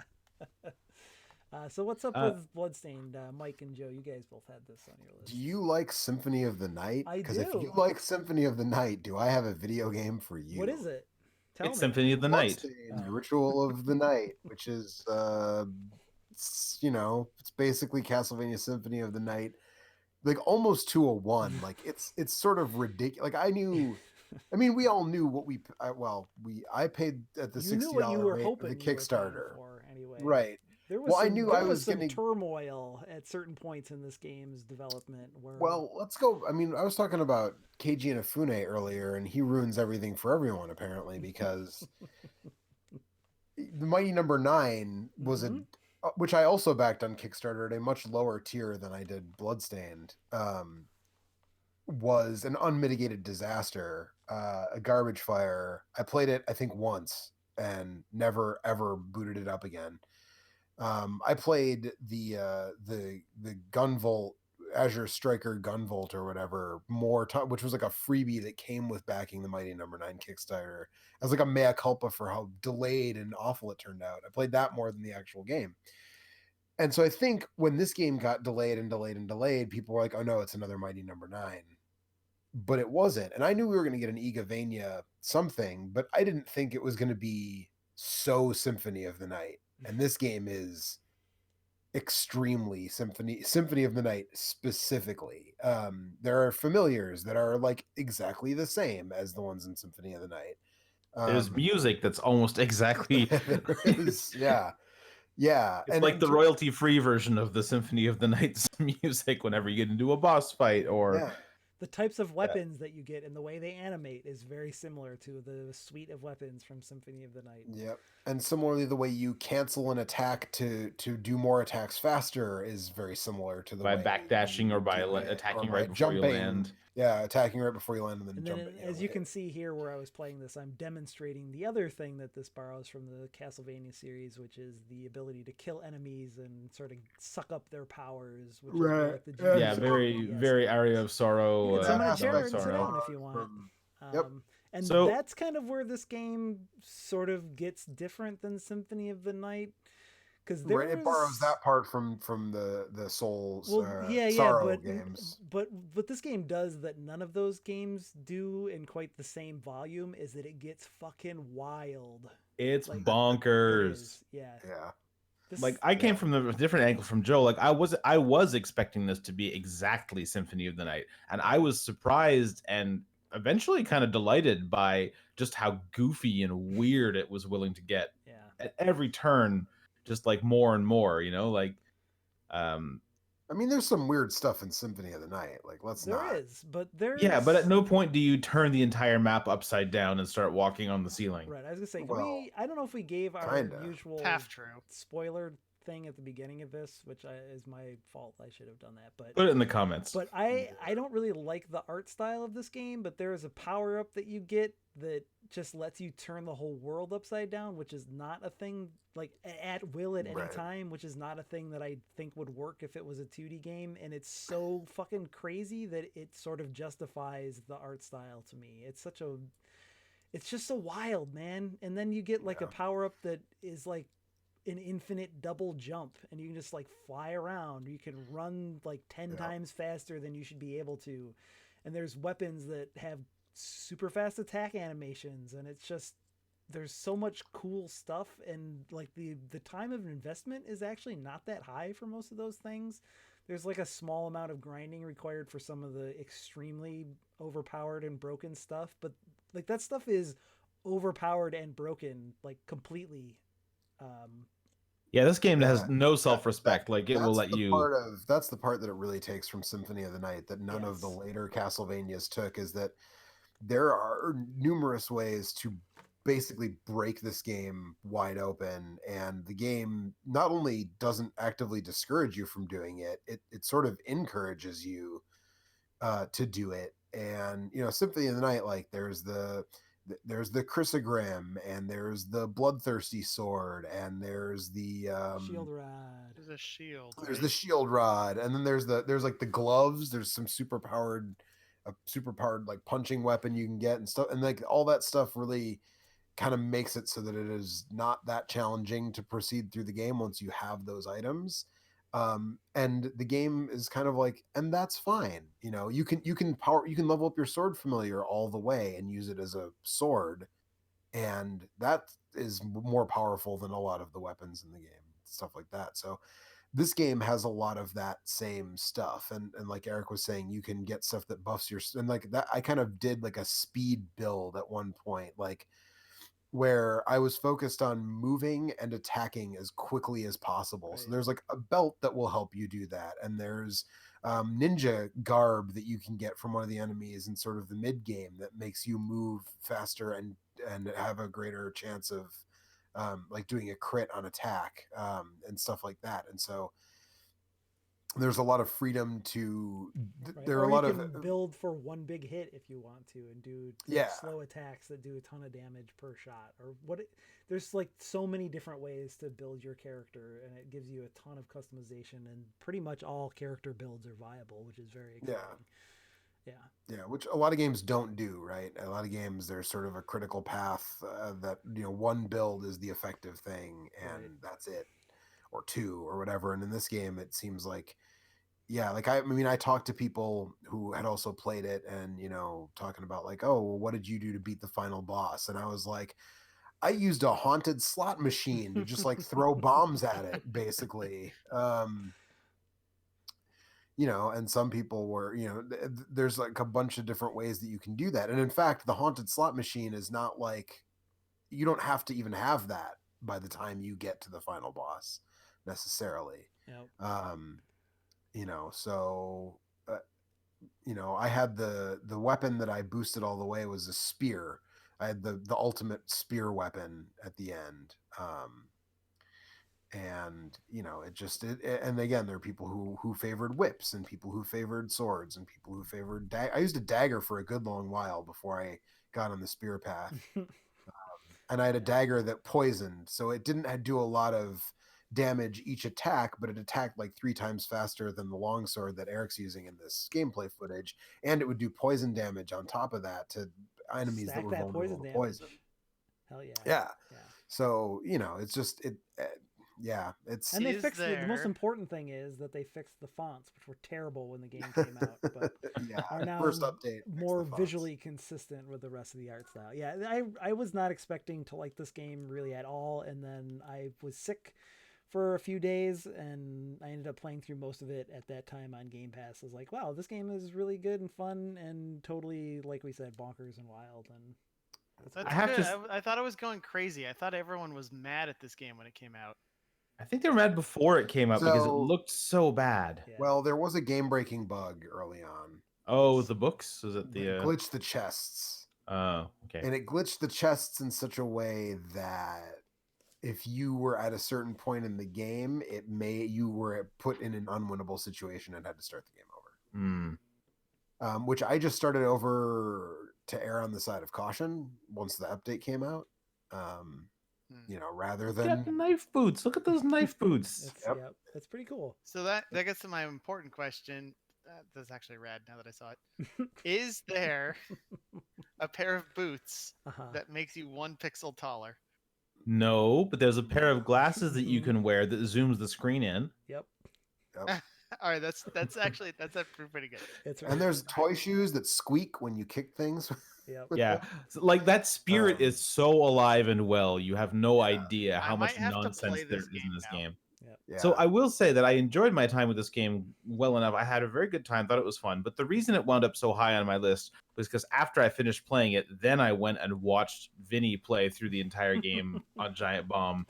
And not only is that entertaining in its own right, but he found a whole bunch of stuff that I didn't even use in this game. And it just kind of showed me the ridiculous heights to which you can go, especially if you grind out for some of the powerful weapons or get some of the shards that that you don't necessarily find. And there's so much here. I also love that her look the changes when you equip different stuff, so you can put really goofy ass outfits on her. There's an enemy that is kind of like Edward Scissorhands that there's a good one of that you can find different haircuts, and he will cut your hair for you. Like as you can change your skin color and your as you find additional he versions of the souls of the monsters, the items they just like physically get bigger. Like this thing that I'm using, the heretical grinder, like this is the base version, but as you level that up, it will get to be like 10 times 2/3 of the screen.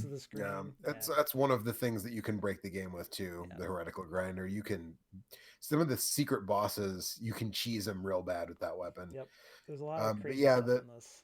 The demon barber has to come up with 100 different hairstyles before he can break his curse. Yeah, it's before the curse is lifted on him. Also, great logo build. So that's what's Great logo build. Also, Solid Snake is in this game. Yep, and I'm really excited for being able to play as that character. Oh, that's supposed to come eventually. Things that's coming soon. Yeah, like similar to Richter mode, you'll be able to play as Zangetsu. Should we move on to number 3? We better. It's getting late. It is getting late. All right, number 3. These last 3 games, I feel like we've talked about a lot, so we maybe don't have to go super long on them. If you want to find our thoughts, there's like several hour-long streams of us talking about these. So, number 3 is Outer Wilds. This was my number 1. It was also Kurt's number 1. If Anthony was in the thing, if I was voting, it'd be my number 1 too. Yeah. So I don't like. Outer Wilds is an immaculately put together little puzzle box where there's a bunch of planets orbiting a sun, and you have a spaceship and you can fly around, and each of the planets has kind of a weird gimmick and a bunch of stuff hidden on them, and the game sort of doesn't really task you with doing anything. It just gives you the ship and says, hey man, like fly around to these different planets and like figure it out, man. Figure out what's going on, or like just go explore. And as you explore, you sort of come to understand the history and the things that had happened in the solar system before your species even existed, and you sort of unlock the secret history of the cosmos. And it's really it's very rare to see a video game that has the confidence to not give you a list of things to do, and is sort of just willing to like point you to the stars or in the direction of a place you can explore and just say, hey man, like you got to figure this out. Like pick something interesting, you'll find something. Right. And every time you visit a place, you will find something that will maybe give you a clue to figuring out something out someplace else, and you just kind of have to, or you don't a whole bunch of times. Sometimes you don't, but most of the time you do. About 60% of the time you do. I know I made this exact comparison when we talked about it earlier this year, but it's just like The Witness in that you unlock the ability to do other stuff and go other places in this game, right, simply by learning something about how things work. Right. So you don't actually get like new equipment. You just you've unlocked that ability in your own brain. Right. And suddenly you're like, oh, I know how to manipulate this thing, and now I can do stuff way different than I did 2 hours ago. Yep. Also, the context of the things that you're looking at completely changes when you learn that new thing. Yep. So like you could boot this game up and finish it without ever completing a full, like this is a time loop game. Every 22 minutes the sun explodes and everyone dies and the time loop resets. And you could just do the things that you need to do to finish the game without exploring or finding any of that stuff, if you were really lucky, or if you knew the sequence of events that you needed to do to get to the end.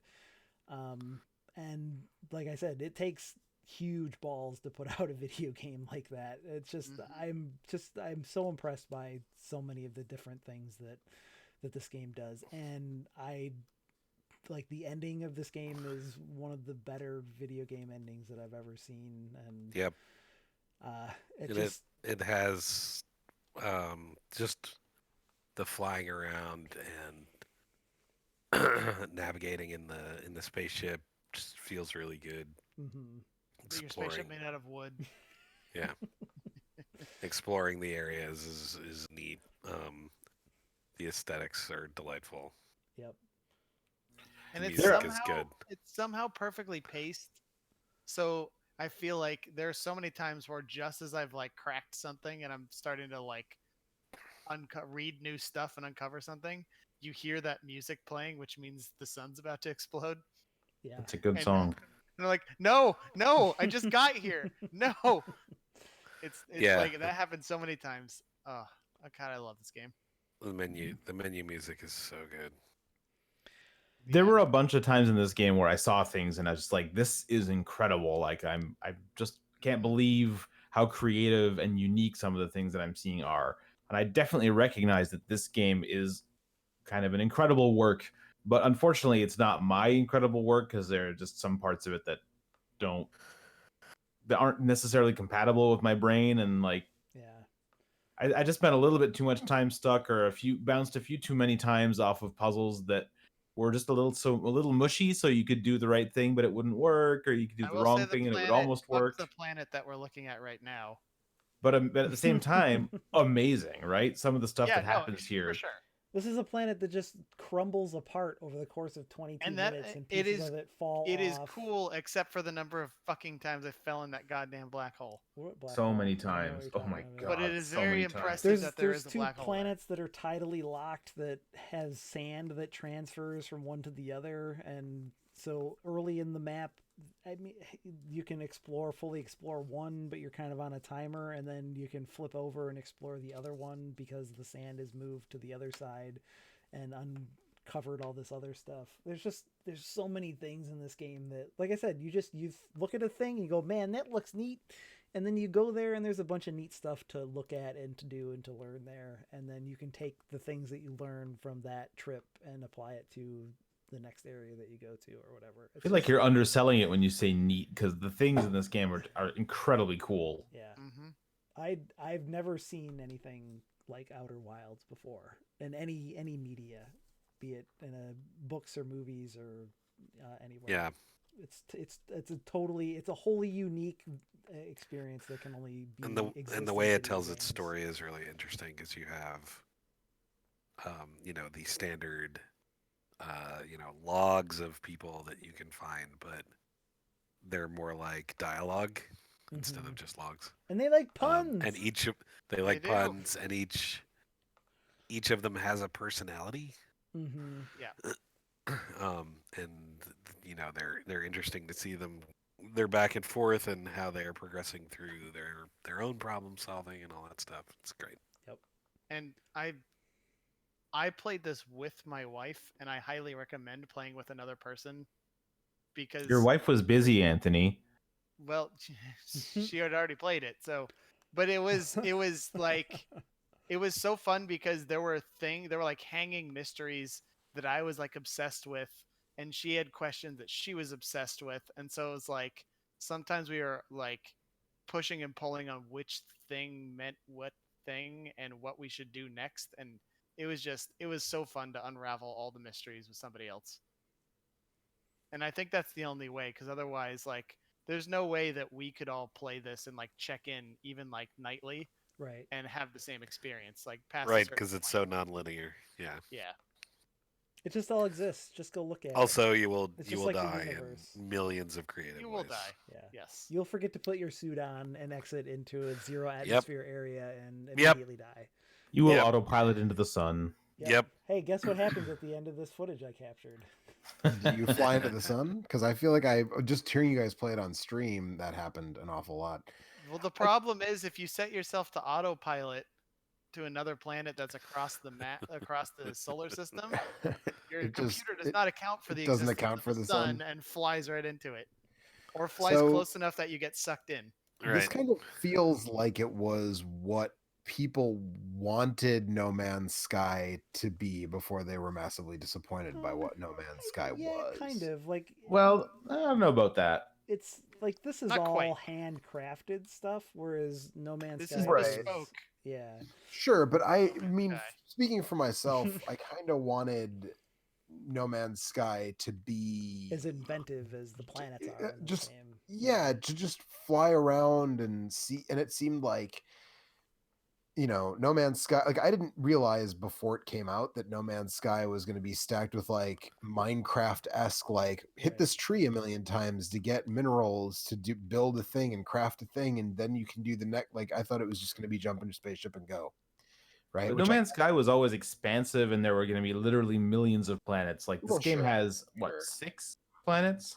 Like, sure, it would be great if you could procedurally generate a universe filled with planets as interesting as these, but dang, that'd take some real doing. Do you guys remember when you figured out how the quantum moon worked? Yeah.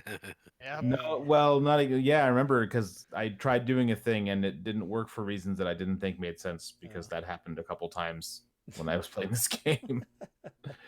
All right. Never would have finished it if I hadn't had Anthony on the line. It's true. There was one puzzle solution that I had to look up, but for the most part, I was able to intuit my way through it. But anyway, this is a totally I like unique the- video game. There's nothing else like it, so play it. I like that one of the biggest mysteries I was following, A, was a red herring for most of the game, but B, was also a thing that I just had to sit there and think about once I had all the information and answered my own question. Yeah, And that was really cool. it is really cool. Also, that ending is great. It is good. Also, we I had like that an hour song. and a half conversation that is archived on our channel, Right. so you can check that out if you want to hear us talk about it more. All right, number 2 I- is also Go a ahead. number 2. It's Resident Evil 2. And it's the second time they've made this particular number 2. Oh man, everything And is it's been really good perfect. both Two's all the times. way down. This is like an Outer Wilds puzzle with 2 of- characters This is like an Outer Wilds puzzle of Game of the Year lists.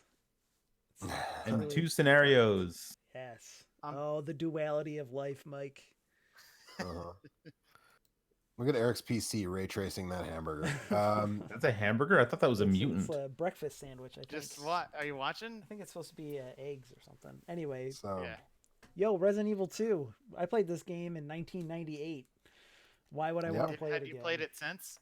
well, I played it in 1998 and it was real good. Uh-huh. And then I've replayed it a bunch of times since then and it's still real good. It's And true. I thought that maybe if they remade it, it would be like maybe almost as good, but not as good. But it's like it's Turns also out still it's- real good. Turns out it's Um, actually better, I think. I mean, it depends on what you're looking for, but I mean, I was expecting this game to be good and it blew my expectations away. So we talked The about remake specifically? yes, the remake specifically. Well, both actually, I guess, but I had seen a lot less. I'd seen many fewer video games as a 16-year-old boy than I have now. Sure.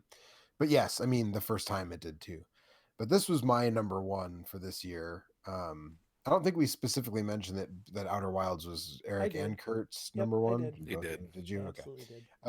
Yeah, so this was my number 1 for this year, which is, I mean, for me, I feel like it's kind of predictable at this point. That a Resident Evil or a Mario game is usually, if there's a Resident Evil and a Mario game, then I'll be in trouble. Yeah, I don't know what you guys did. Resident Mario. But Mario Evil. you know, this game, I mean, we've said about kind of all of our top games, we've talked about them all quite a bit, but I beat this game like, I don't know, 12, 13, 14 times.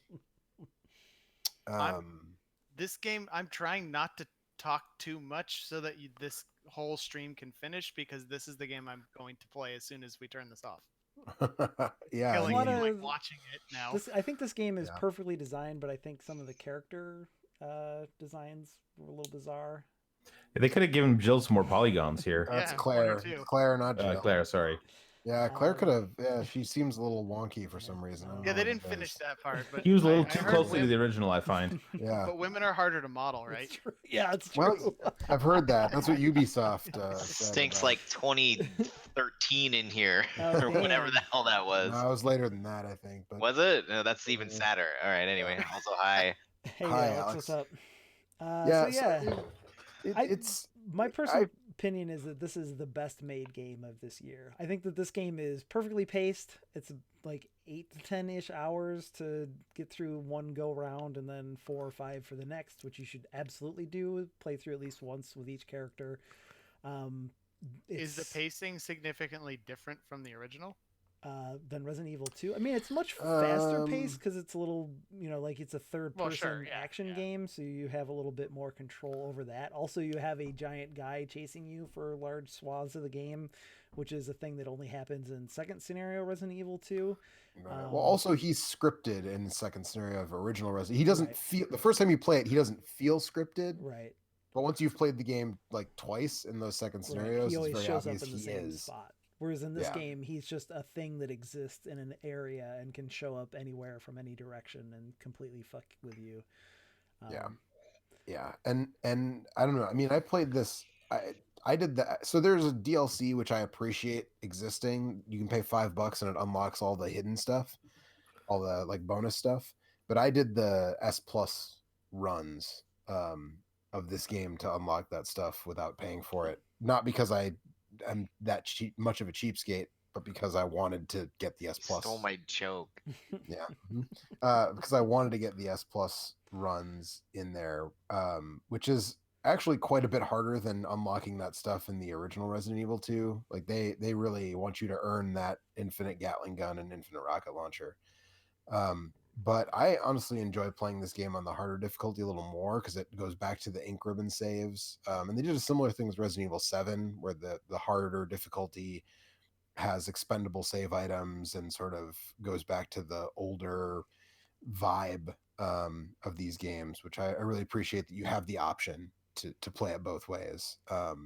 Because I'm sure there are a lot of people who don't want to play it the old way with expendable items for saving, Correct. and no auto saves and no Yeah. checkpoints, and you Yeah. know. But As It's an great that old you can man, do it I'm whichever very way you happy that want. I don't have to do that. Yep. Yeah. yeah, It's great that it's Yeah. in Glad there it's if you there want for it. someone else. And yeah, it's great that, and the game doesn't judge you if you don't want to do it that way. Which is no, really no, nice. nothing is gated to you if you Right. don't, if you choose not to do it that way. It's not like, oh well, now you can't, whatever.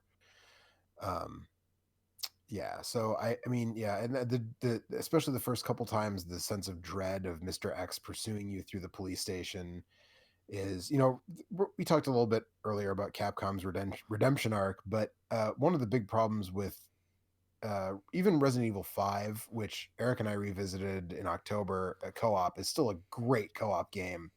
But especially Resident Evil 6 is like, it wasn't even like vaguely scary anymore. It's a very poorly designed third person. That game is funny though. You gotta give it up for that. It is. Resident Evil 6 is kind I of mean, hilarious. it's not funny, but it's like it's cathartic to laugh at it.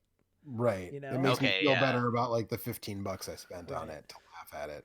But this game is like, this is a horror game, perhaps more than Resident Evil had been before Resident Evil 7. Right.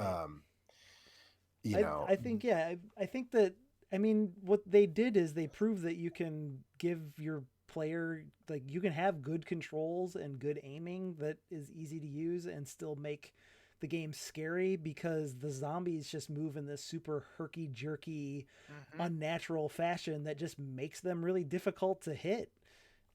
They don't move particularly fast. They're not like difficult targets to, it's like easy to land body shots, but really difficult to land headshots. And so you're mostly looking to immobilize them rather than destroy Shoot them. the knees. Right. It's Yep. easy to hit knees. It It's took easy me like to hit half the body game to shots. figure that out. And, Can you do the old school trick where you just pull out the knife and walk up to him and knife him in the head? No. nah, you Nope. can't Fuck get that away with game. That game's illegal. Just kidding. But Have you not played Resident Evil 2, Alex? No, I haven't. Oh man. It's really good. I Really know. good. I know it is. I just live alone now and I'm a scared baby. So, So many like, games. Okay. all right, I'll come over to your house and I'll sit with you while you play it sometime. yeah, that's cool. I mean, it's the thing that, especially on the harder difficulty, it makes it, every encounter can be fatal, even on the normal difficulty, but Right. especially on the harder difficulty. But like, one zombie can fuck you up real bad. It's the Dark Souls. Okay, anyway, joke's over. Like, and that had been the case in the first and second game. 2 or 3 zombie bites could kill you in Resident Evil 1 and 2, but since then, it's Right. been like, in 6 you were like Superman basically, especially Not- during the- Not neck, you know, like- basically. You just were. yeah. And this just it uses the characters that you're familiar with in new ways. Marvin gets a whole story arc that he didn't get in the original. Like, Right. you see him once and then he turns into a zombie and that's it. Sherry Chief and Irons her is mother even are both grosser. really fleshed out really well. Oh, really? William Birkin Yeah. has an arc in this game, and his wife that was And that kind of only hinted at in some of the documents, I feel like, in the original. Yeah. But there's not, like, even with all that additional story stuff, there's not, like, the cutscenes still move along at a real good clip. This game is Yes. constantly giving you new things to look at and do, and new ways to sort of interact and new areas to explore. And it's a perfectly paced game. And it just, like, I couldn't put it down when I started playing it. I played through it like 2 Yeah. sittings. It's just like, it's Yeah. like a perfectly assembled action movie. It's so good. yeah. Agreed. I think it's Also, Chief really- Irons enunciates locked really nicely. Yeah, I think that Locked. I think Yes. this is There's a moment where you're playing as Sherry and you're running away from him, and he comes into the room behind you, and he's like, "That's it, Sherry. Doors locked." And he like really enunciates With like a CK. Yes, absolutely. He gets absolutely. the most out of each letter. He gets Okay. he was doing his diction exercises before he said that for sure. Yeah. Yep. Okay. Yeah, I don't have. You got anything else that you? Yeah, let's hurry it feel up like so I we can go play I this. mean, I could talk about this game for like an hour, but it's the only thing. The last thing I'll say is that a thing I really appreciate that Capcom's done on this and on Resident Evil 7 is, and this is sort of counter to what they've done with Street Fighter 5, is that they threw in a bunch of stuff that was just free. Yeah. They did that Um, with Monster Hunter World too. Yep. Yeah, right. Yeah. It is counter to Street Fighter 5, which is pay for Chun-Li costumes. Yeah. Right. They've really gotten their shit together. Also, like, there's a new. When I loaded this up to capture footage, there's a new, like, one of those survivor scenarios that is Resident Evil 3 based, but I didn't get to check it out. Yeah, cool. I don't know that I've heard there's not a lot to that. Yeah, there's But not a yeah, lot they're- to this game. The one flaw in this game, I guess, is that there's kind of a mercenaries mode adjacent thing Kind of, that you can unlock and kinda. play, but it's not that good. It's but not the that, rest of it's the Ghost- game is but so good that it doesn't matter. it's more like more fourth survivor. I was gonna say I thought style it was scenarios. Survivor stuff. Yeah. Yep. It's very much that. It's different than that, but it's other characters. It's like, what if the mayor's daughter didn't get killed by Chief Irons? Right, Spoiler. right. And Right, then but like there's, like, a you- bunch of, you have like, to escape weird the, bonus things that you can do to score points, which is like mercenaries mode. Yeah, but you don't Those get ones. anything for it like you No. do in Mercenaries. Nope. It's just like Yeah. a score. It's like a high score. There's a leaderboard, online I don't- leaderboard. It's just like it's whatever. It's bonus content. Doesn't matter. Yeah. This but it's game cool. is- It adds some monsters that aren't in the main game, which is kind of fun. The, some the different. main cool. playthrough of this game is basically fucking perfect. Yes. I feel like between this and 7 last year, they've really 2 like, years ago. but- repaired. 2 years. 7 was Oh, 2016. it's 2. Okay, well, Yeah. I feel No, like they've really 2017, sorry. repaired kind of Resident Evil's reputation. I mean, the two. Mhm. My personal opinion is that the two best Resident Evil games are the last two Resident Evil games. That's Um, blasphemy. However, not. I It's- get what you're I saying. mean, it's just like it is the most true to Look. what I imagine the Resident Evil spirit to be, done in a third-person shooter form.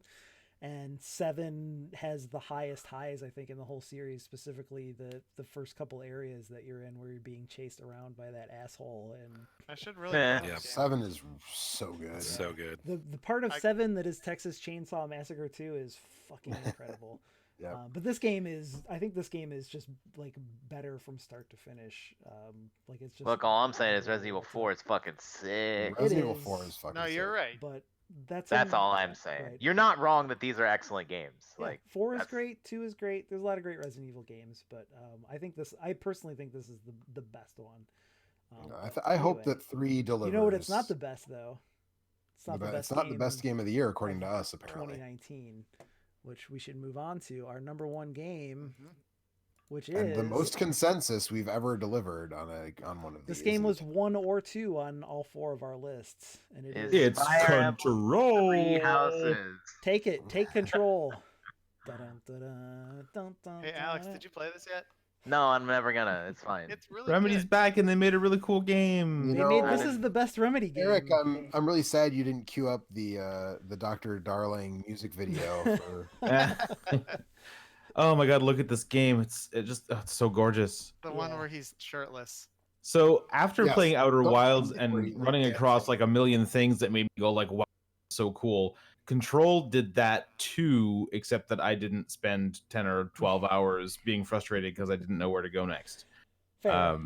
Which is not to say Control is perfect, because it definitely has a couple of weird difficulty balancing things. Checkpointing. But Yeah, hey, one look at boss this. You're sucked. flying through the air, hucking chunks of machinery at people in this weird alien like quarry, which is inside a giant house inside Manhattan, fighting creepy monsters like this ball of reality that's kind of pulsing at you. That came out of the astral plane.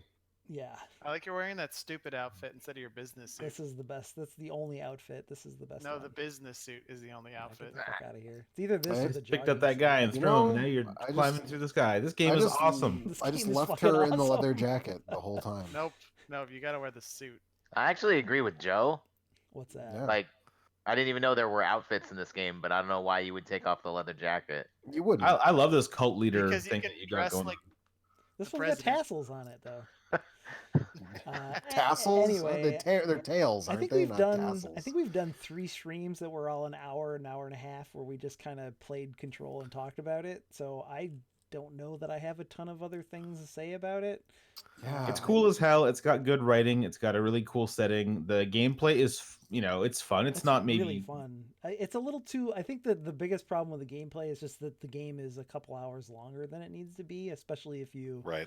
do all the side and stuff. there's- Like the combat is great for 10 hours, but at 15 hours or 20 hours, it starts to feel a little bit thin. Well, You know. Also, there's a couple of cool boss fights that are like optional, and then you get to the end and you don't fight anything. Like Yeah. there is no final boss, which I was kind of hoping to see the fridge monster again. To be perfectly. I thought honest. it was another trick. It's like there has to be a final boss. Oh, right? actually, the fake. So we said spoilers, but like I'm gonna restate right now, like spoilers for Control. look away right now if you think you're gonna play this game. Well, this is Yeah, you're about to spoil the best thing. But the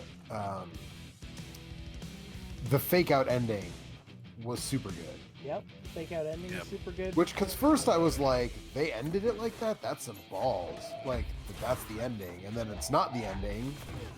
But like they commit to it to the point of like starting to roll the credits. Yeah. And you're like, wow, that's fucking bleak, but I guess, And then, no, just kidding. That's not the ending. And yeah, all the ephemera in this game, like it's pretty rare that I find a game where I'm like, I need to find all of the documents and then I need to read all of the documents because I'm actually quite interested in the world building that's happening in these documents. Yeah. Even if they're all silly, it's just like they're never not entertaining. Well, that's part of what is enjoyable, right? Is how silly they are. Like this is the game that's very obviously. I think even the some people at Remedy like admitted that like that was inspired by the SCP wiki. Oh, absolutely. It must have been. Yeah, I mean, obviously, but I think they just copped to it and said like, "Yep, we were like reading the SCP wiki a lot." This is just SCP if it was funnier and less grimdark. I mean, know the what SCP is. Secure, contain, protect. It's a It's sort like of a bunch collaborative of fiction. Short stories about weird X-Files plots, basically. It's basically this game, like all the documents you find about like. Isn't like Slender Man, like wasn't that Yes, that's the most famous one of those. Yes. Well, but Slender Man was originally part of a Photoshop contest on something awful. Like SCP is like people on the internet trying to creep their friends out. dryly written wiki entries of bizarre artifacts. So like one of the things in the SCP, like one of my favorites is a coffee machine that will dispense any liquid you type into the thing, including like the blood of Christ or like whatever liquid you want. It'll just dispense out of there. And like nobody knows why. And so like all the documentation about the different objects of power and stuff that you find in this game is like, that's where that inspiration came from. All the world building stuff, the Threshold Kids TV series is so good. All of Dr. Darling's education. Oh, every Dr. Darling, everything. Yeah. Specifically, of course, the music video, but everything. The guy who plays Max Payne is the director of before Jesse. He's the original director, and you talk to him through the astral plane a number of times and all that. He lives in your head and smokes cigarettes. Yeah. And also I played. So while I was playing this game, I did a video for a viewer request, extra life request on Star Wars: The Force Unleashed, and I think this game made me not like that game even more because the force powers in that game are really awkward. Like there's a whole system around lifting up stuff and throwing it at people, and it's so overcomplicated and cumbersome and unnecessary, and this game makes it feel so good and easy to use and satisfying that I was like, what the hell, guys? Like I seriously think I played like 20 hours, and hour 1 and hour 20 were still pick up thing and fling it at guy's face, and it was still good. Except as you go along, you unlock the ability to pick up larger and larger bigger things. Yeah, you can pick up forklifts and throw them at people. You can pick up bigger people and throw them Also, at each the other. way stuff Yes. breaks apart in the environments in this game Oh, is yeah. a real underrated, amazing thing. Like the way that I'm just like destroying this room as I fight and knocking chairs over and turning them What's into great is you kind of splinters and- forget that until you finish the fight, and then you turn around and the room is just in like tatters, and you're like, oh yeah, oops. Like- Did I do that? Yeah, pretty much. For your Catching 1990 grenade. references. Thank you. Yes. Right? Yeah, Like you're once, welcome. once you have the ability to catch grenades, I don't know if Eric's going to do it fighting this guy, but he has a grenade launcher, and at some point you can just pluck their grenades out of. There he goes. You can pluck the grenades out of midair and just throw them back. That feels really good once you have that Of ability. course I do it, Joe. Come on. Of course. I should have never doubted you. I apologize. I actually finished the game without the last two like optional abilities, so I had to go back and get those afterwards. Which there's one where you can create like a shield of detritus around yourself. Yeah, you don't need that for anything. You don't really need that, but the other one that I missed that I feel like would have been especially useful at the very end when you have to fight a million dudes in the final section is you can possess, you can brainwash enemies and make them fight I use for that your all Yeah, side. time. that was a super useful ability. Yeah, I didn't have that Although- until after I beat the game. So Mike, to your point about watching in some of these other games in this list, you've talked about watching videos of people break them. Some of those, like that plant boss, that was like super frustrating. Mhm. I saw a Mushroom video Dragon. where someone had the shield power, and they literally like stood there like challenging him, and just like shielded all of his attacks and destroyed him in like 30 Oh, seconds. really? And I was like, dang. How'd they fuck, use the like- shield to I destroy him? spent like well, 2 because all they did hours was on block that his thing. stuff and then fling the shield at him. Oh, I see. And I don't know. like they had abilities so that it like charged your ESP when you did that or something. So it's Yeah. like Okay. Yeah, because you just- can. yeah. Yeah. The personal mods and stuff are cool. The Yeah. character customization is done in a way that it's not cumbersome or annoying to deal with, but it's useful and fun. Unlike to- the inventory management. yeah, I was gonna say Yeah. if this game has a flaw, it's the inventory. No, it's the No. checkpointing. The checkpointing It's the slash checkpointing. Oh no, it's the checkpoint. I have forgot about the fuck. the checkpointing slash the Why'd you fact guys that put this you game can so high? because it's amazing because of the architecture. Because I spent the entire game looking at every part of this game and going, "This looks so cool." Yep. Yeah, I really like that the impossible spaces. That Even the really possible exist ones in are there. just incredibly designed. Or just mean, this are there- stuff where the old director is kind of layered over everything and talking to you Yeah. and muttering to him. There's just so many cool things in this game. That was ultimately like I think Resident Evil 2 is a tighter, more well-made, like better craftsmanship, but like the ashtray maze, honestly, I think that the Outer Wilds had like the most interesting things to look at this year, but there was nothing else that I did in video games and almost in anything this year that matched the sheer euphoric joy that I had playing through the like when I realized what was happening with the ashtray maze, and then I was laughing so hard I was crying and like trying to get through it, and it's just like it felt so good to do what I was doing in that spot. It was just there's a lot of really amazing things in this game. Some of the stuff you find is also just like totally hilarious. Like the fridge thing, the whole fridge The fridge thing thing is is- so yeah. good. Yep. It's Like a it's great space to explore, and it's a really good third-person action game. And throwing things at dudes is fun. yeah. Plus Jesse's from Wisconsin, so I gotta hold out. Yeah. Normal Wisconsin. So that's it. We did it. Ordinary Wisconsin. And Ati enters the canon of great. We didn't even say Ati. Great characters. Oh, Ati's so absolutely. good. Yeah. Yeah, Ati's great. Probably Ken Kitsurugi from Disco Elysium is the best character of the year, but Ati's is like a close second, I would say. Ati the janitor's pretty good. Yeah. But Ken's my boy. You don't mostly in Disco Elysium. The thing that you don't want to do is disappoint Ken. Well, I'll make sure not to Such- disappoint Ken such a- if I yeah. play it. I have a feeling you do fairly often anyway. I mean, it depends on how you play, but you can or cannot. So it's up to you. It's an RPG. Anyway, that's. I don't know. You guys ain't got anything else to say about Control? It's I cool don't as have hell. anything else to say about Control. Alright. No. Looking forward to whatever Is there DLC they DLC? put out for it. Yeah. Nothing major yet. They've like basically combat arenas have been added, and you can wander around the oldest house and talk to the people, and they have a few new things to say. But the real DLC is yet to come. Yeah, I do appreciate that from the get go. There's one of the items is a jukebox that takes you to random places, Mm-hmm. and you can't get to it. But apparently, like they just put a door. Yeah, they, like, you can. You unlock can the now. door for the DLC. Yeah, that's Yeah. really I really like that in-world aspect. It takes you to combat arenas. Yeah. Yeah, I know, but Sorry.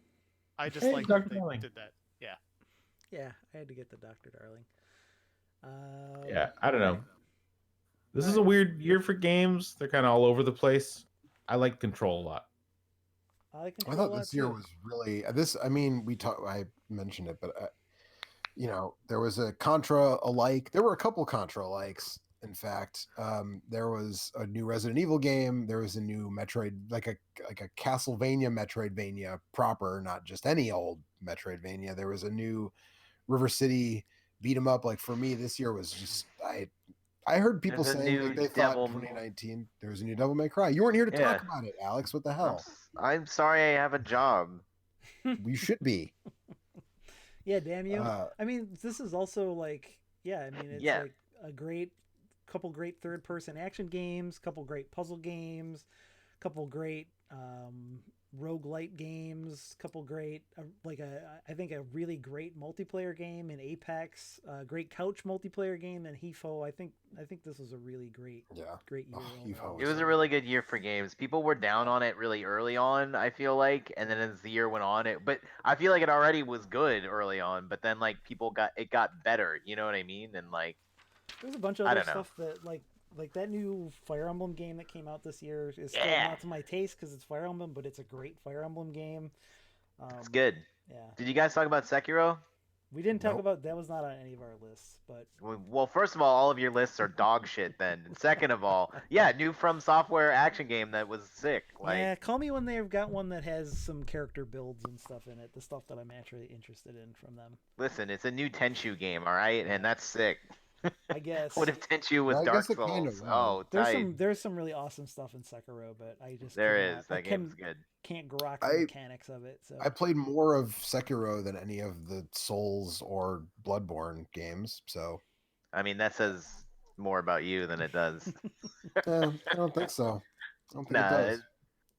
Sekiro's good, but Bloodborne, like, man, that game fucking rules. But anyway, that's not the point. That's not what we're here to talk about. yeah. All right. This is a good year for games. It was Damn it. it was a very good year for games. Also, that Destiny it was 2 alright. expansion was really fucking good. I played like Yeah. 100 hours of that. That was great. I was trying to think if there was anything else. I know we I had will some. say that- Did we want to run through our special awards real quick? Yeah, let's do that. All right, throw one out there, and I'll put up a picture of it. Okay. Man of Medan. We talked about Heave Ho. Mm-hmm. Man of Medan was Played that for almost 5 that was a hours. video It's a real good way to stay awake in the middle of the night when you want to not go to sure sleep. is. Yeah, Yeah. it's I thought it was fun to play it co-op and watch everybody sort of take their turn. Except that I picked a character that was done in the first act, unfortunately. Yeah. So I didn't get to hold the controller very much, but yeah, as far as just like a short horror thing, I thought that was pretty cool. Yeah. I don't know if I would have enjoyed it as much if we hadn't all been playing it together. No, definitely not. That was the right way to do it. To get together and just like sit on the couch and shout at it for a little while. Yeah. Hey, here's a shout outs to Soul Seraph, the game that may want to be ActRaiser more badly than Bloodstained wanted to be Symphony of the Night. Oh yeah, not good. Though, Yeah. huh? Yeah. I heard it wasn't good. It's not very good. Okay. I managed to kind of enjoy myself despite that because I'm really desperate for a new ActRaiser game. But no, it's not very good. I'm sorry, Mike. Hey, on that same thread, Kurt and I tried desperately to love Wolfenstein Youngblood, and as it turns out, that game is just not very good. Yeah, Oh, you guys man, were it's such you a guys drag. gave it the college try to really get into that. We did.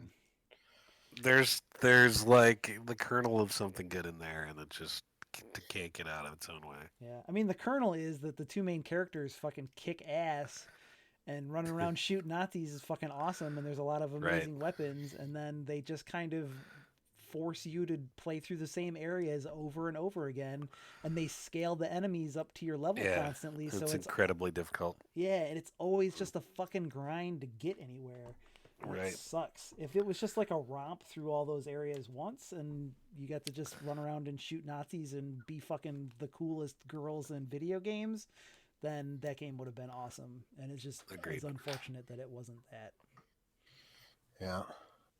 Hey, you know what other game should have been awesome but totally wasn't? What is that, Mike? Where do we start? Team World Quest, Hand of Gilgamesh. I was so disappointed by that game, I didn't even bother to find a high-resolution image of it. Just plodding and boring and talky and Team World Dead 2 is like a perfect one of those, and everything else the studio has made has been good, but this game is just it doesn't have it. Boring. It's so dull. Yeah. Man, you know what else should have been better than it was? What's that, Joe? Contra Rogue Core, or maybe it shouldn't have been. I don't know. Contra Rogue Core and Travis Strikes Again are both in series that I really enjoy, and they both really, really disappointed me. Yeah. You want to talk about a Contra game that has literally nothing to do with Contra except for the name? Blazing Chrome is a more worthy successor to the Contra name than Contra Rogue Core is. Wouldn't want to shoot that gun too much; it might overheat. Yeah, right. And sounds like Contra to me. Better use your spread gun before the timer runs out, because that's what you want from that. What a fucking right? bummer. Yeah.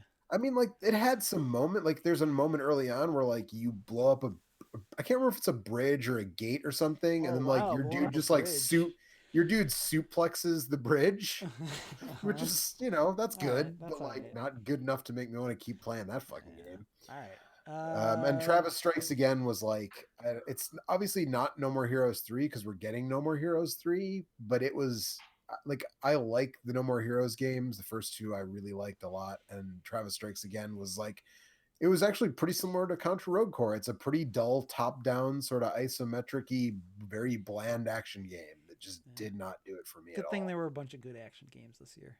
Yeah, true that. I'll shout out Fisherman's Tale, which is the thing that I thought was the coolest thing that I did in VR this year, which is also the first year I've ever had a VR headset. But basically the game is a big puzzle box with like an infinitely nested worlds, and some fucking wild shit happens in that game. It's a really cool puzzle game. It's really good. It's really interesting, but I thought that we played it when you came here for WrestleMania. Yeah, and I thought the controls were a little finicky. The move controllers were not working well when you tried it, but when I played it wasn't so bad, and it was really neat. I thought playing Super Hot during Extra Life, that didn't come out this Super Hot year. VR. Well, yeah, but for me, it may as well have. Super that Hot was VR my is VR. fucking dope. Yeah. Hey, speaking of dope things, how about a shout out for Danny B for making some totally sweet Zelda remixes in Cadence of Hyrule, which is a game that I was extremely excited to play and then played through, and it was fine, and then I didn't think about it kind of ever again. But those remixes, that soundtrack is great. Yeah. Hell yeah. It was cool when I played that thing, and I was like, whatever. Nice to see Danny B getting paid. I think it's super cool that Nintendo partnered with an indie developer like that with one of their biggest marquee properties. Like, I just think that's dope. Yeah. Talking about great soundtracks. Later Alligator. There's a soundtrack that you had. There's a little piece of music, like a piece of blues that plays when you're in this divey pinball arcade, which is really great. It has lyrics. It's all about alligators. But my favorite alligator of the year was Sweet Geraldine, who's this cute little girl that wants you to get things out of the claw machine. And Later Alligator was just a really cute, like 45-minute to hour long collection of like weird mini games and dialogue with a bunch of crazy alligator puns, and I like that. I like puns, and I like weird humor, and I like really nice animation, and this game had all that stuff, and Sweet Geraldine was charming as hell from what I've seen. It's extremely charming. I don't know anything also else? Very charming is my favorite reason to bust out the Mister, which is my Sega CD game of the year, KO Flying Squadron. Thanks to Joe for pointing me in the direction of this little gem. I couldn't find good box art of the first one, but this is the second one, so it's similar probably for the Saturn. Oh yeah, I mean, same bunny girl. Bunny girl. Yep. Something about shoot 'em up, cute 'em ups in this generation, and bunny girls was a big thing. Sexy Parodius has 2 bunny girls that you can play as, so That's good. bunny girls were a thing at that time. Chaos Flying Squadron's good. Mike's Mister is exposing him to the world of Sega CD that he'd never. I have the entire Sega CD library at my fingertips. You found the one good one. Panic. Smasher? Panic is not good. Panic It's does just not hold up, Joe. notably bizarre. Yes, well, Someone needs to make a web page out of Panic and remove all the load times, and then it would maybe be tolerable. Yeah, that's probably true. All right. Man, you know what? Contra game was another Contra game that was better than the real Contra game that came out this year was Mech Extermination Force, which just barely didn't make my list. But Eric and I played. We played that co-op, right? Yeah, that game was dope. We did. It's like it's like Contra, but it's all giant bosses for the most part. Yeah, right? it's like Contra meets Shadow of the Colossus. Yeah. And I really liked it, but this year was such a bumper crop of games that I loved that it dropped off the top 10. It would have stuck with me a little bit more if it had a little bit more. It's a game. It's another one of those games that suffers from kind of a boring 2.5D aesthetic. Yeah, the art style isn't super good, but this is from the dude who did Gunman Clive, and I can't remember his name now. Yeah, Bertrand something, I think. He's a French guy. I had fun Russell? playing that co-op with you for sure. Yeah, it's good. It's Contra meets Shadow of the Colossus. That's the best way to possibly explain what this game is. And if that I don't know like what that means. Even saying that, I mean, it's like Contra, it but sounds neat. it's like Contra mechanics, but you're fighting giant bosses that have like multiple stages to them, and you can climb, and you have to climb up them over them and stuff. Okay, all right, it's really got cool. it. I think that's a Switch thing, right? Might be on. I played it on Switch, but I think it's on pretty much everything it's now. Good. I think. Yeah. I'll holler out. We talked about it a little bit earlier, but Hades, which was an early access game that came out on the Epic Game Store, which is like a roguelite overhead, like 3/4 perspective action game with a bunch of just really wild character builds where you play as the son of Hades trying to escape Hades, and you're getting assistance from the menagerie of Greek gods, and they all have different power-ups and different weapons. And this is definitely it is a really fantastic action game, and then the huge variety of character builds that you can have makes it one of I think when it actually comes out next year, it'll probably be super high up on my list next year, and it'll probably be maybe my favorite one of those. I really love playing it, and I really love all the different ways you can make your character. Yeah, I played 5 to 6 hours, and I liked it a lot, and I thought, okay, I'm going to wait for them to get closer to being finished. Yeah. Also, apparently you fight Undead Statue of Liberty, so that's pretty cool. Yeah, I haven't done that yet. They added a bunch famous of Greek mythology figure. The Statue of Liberty, yeah. Obviously. And also the other early access game I played this year that I considered putting on my list but ultimately didn't was Risk of Rain 2. That's a much more incomplete early access game, but I played a bunch of it with Alex and Mike. I was there too sometimes. Yeah, and it's really cool. It's another game that is I don't think it's as good in its sort of base combat as Hades is. It's like a third person 3D like shooter kind of a thing, but it also has totally fucking bonkers character builds, just like the original Risk of Rain. And yeah, it has that exponential Risk of Rain thing where it's like, now I've got 15 of this item. Yeah, and I'm just like impossible to kill. I can jump 15 times consecutively or whatever. I run faster than Doom Guy. Yeah, there's a lot of potential there. I'm hoping when they finish that up this year, we can play some more. Yeah, I definitely want to come back to this one once they. They're still adding like new characters and stuff. Like every few months, they put somebody in the game. Like. And now I would like to shout out the place that I'm going, which is my bed. Is it the bed? Well, I was gonna say, is there any more? I got one last one. I got two. Which is, I just wanted to shout out the shoe throwing from Half Dead 2, which was maybe the most fun 30 to 40 minutes of video games that I had this year. The video game. You can salute and you can throw shoes, and it's a death trap cube game, and it's really dumb, and it's a great time to play with your friends for about a half an hour. Fortunately, it's only like $2, so it's a real low investment. Yeah, I had fun with that. I don't know if I laughed harder at any video game. Like this was like the PUBG. Well, I laughed so hard I thought I was gonna puke when we were playing it. There's a clip on our Twitch channel of me fucking dying during Heave Ho that Here we are throwing the shoes. I wanted to find the thing. Oh, I Yeah, forgot to gotta- put this. gotta get the I shoes right. forgot to put this on the thing. There we go. Yeah. Okay. I have one more before if Anthony and Alex want to talk about anything. Yeah. Micro Mages was a brand new NES game that I just backed the Kickstarter at a level to just get the ROM to put on my EverDrive. And the developers did some really fun, interesting things. You can get it on Steam, and actually, if you get it on Steam, the ROM is nested in your Steam folder, so you can pull it out and put it on an EverDrive or play it in a regular NES emulator if that's a thing that you want to do. It's a 4-player action game, which the NES was sorely lacking in its original lifespan. Yeah. And We should have played that. we really should have. I can't believe I forgot to say something when you guys were here for Extra Life. It's a lot, and I think if we'd played it 4 players, it might have made my list. But as a 1-player game, it was fun, but not good enough to crack the top 10. Yeah. As a 4-player game, maybe it would have. I don't know. All right. Well, thanks, Mike. Yeah, thanks, You're Mike. welcome. Thanks, Mike. Happy New Year. Yay! We did it. We made another In year. February. Hey, the Oscars were. If the movie industry gets to wait until last week, then we could wait. Then we can wait until this We week. get an extra one. That's The right. 'cause Oscars we're were better. earlier this year than they normally Yeah, are. That's they true. were. They were the earliest they've ever been. Yeah. So Yeah. Also, they There you picked they picked a movie I liked for once, which is yeah, fucking they wild. picked Yeah, a really yeah. good, really good movie. That was definitely one of the best movies I saw last year for sure, and I'm Probably glad the- it won I think it was my now favorite movie of last a bunch year. more people are going to go see it. So, It's great. Anyway.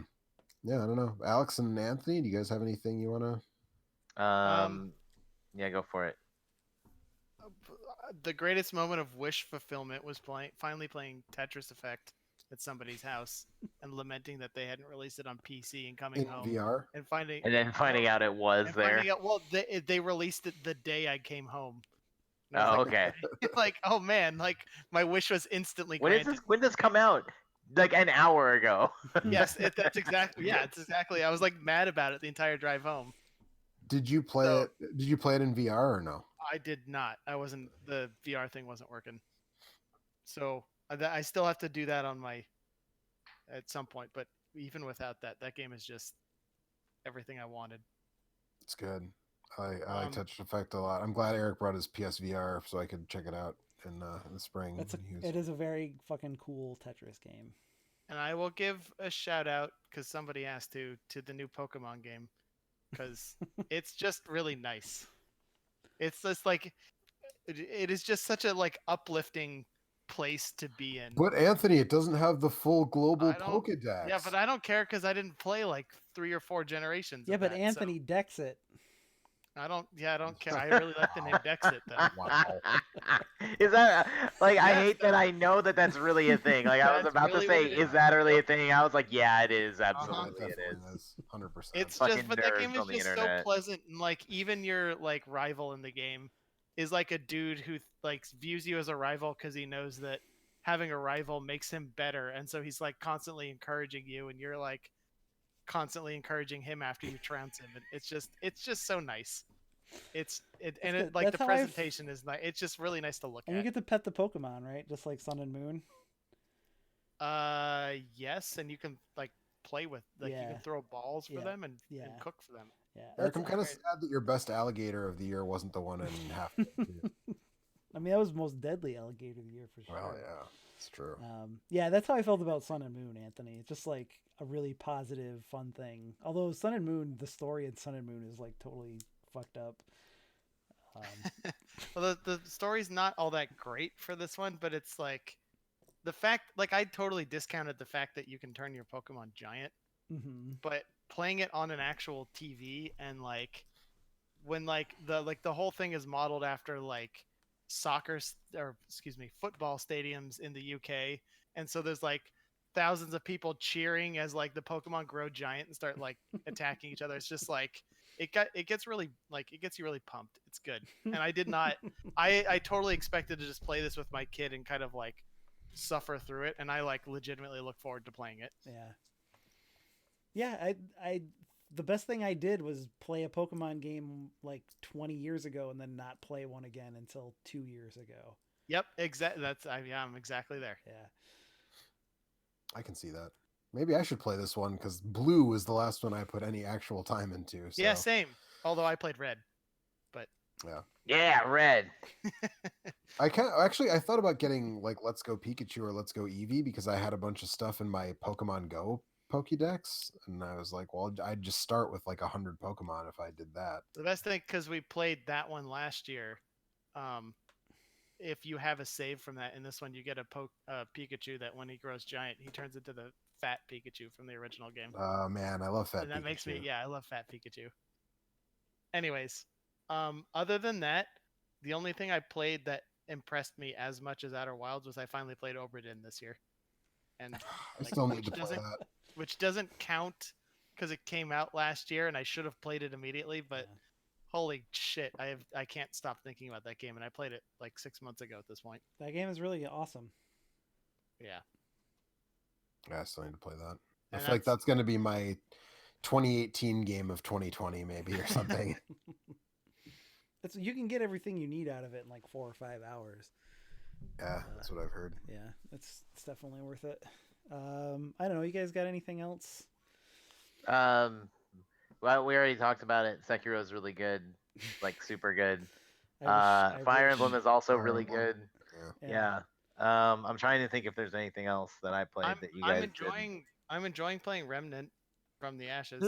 That We was talked one- about that that was quite a a bit. runner Oh, up. did you guys? Yeah. Did you talk about it before I got here? Yeah, we Yes. did. But yeah, I know Okay. Alex like sucked the marrow out of that one. I was gonna say that was a game where like I played it like 30 something hours and I like destroyed that game. Like I I did everything like in a manner of I was sick and so it was a perfect like Yeah. hey, this is what I'm gonna do for the next few days and I just like annihilated that game. It's Where did funny you 'cause, find like- the time with all your Destiny in your schedule? I've been taking time off of Destiny. Yeah, we've been playing Monster Hunter. I've been playing Monster Hunter and Fire Emblem and then freaking that. The Monster Hunter DLC is like brand new. That just happened, didn't it? Well, it came out Well, on I mean, PlayStation yeah, but- 4 last fall, Yeah. September or something. It was like several September. months ago. Yeah. That DLC is really good too. The little tiny bit of it I've seen. Yeah, but- that I didn't even think to mention that because it's technically a 2020 release for me. Yeah, So yeah, same. It was But- so funny to me that like I'd been eyeing Remnant because I really like co-op games, and then Eric expressed interest in like wanting to play it with someone, and I was like, oh man, like let's do this. Yeah. And I think like we were playing it, and Alex was listening. He's like, yep, sounds like you're kind of playing a Souls game. And then the next time I logged on, like 4 days later, Alex had like destroyed it. yeah, Yeah, I ended up buying it and finishing it and like doing everything in it. And I was like, I see. well, the problem with that game is like as a Souls game, it's like it has. I think Eric. Well, we were playing it one day, and he said like I really want to see a Remnant 2, like what Yeah. they do with that. And I think that's really true. Is like there's a lot of things that it does that's really cool and interesting, like takes on the Souls formula. But there's other stuff too where I'm like, this is just dumb. Like, Yeah. don't do that. And it's like I think they could make like another one that would be really special.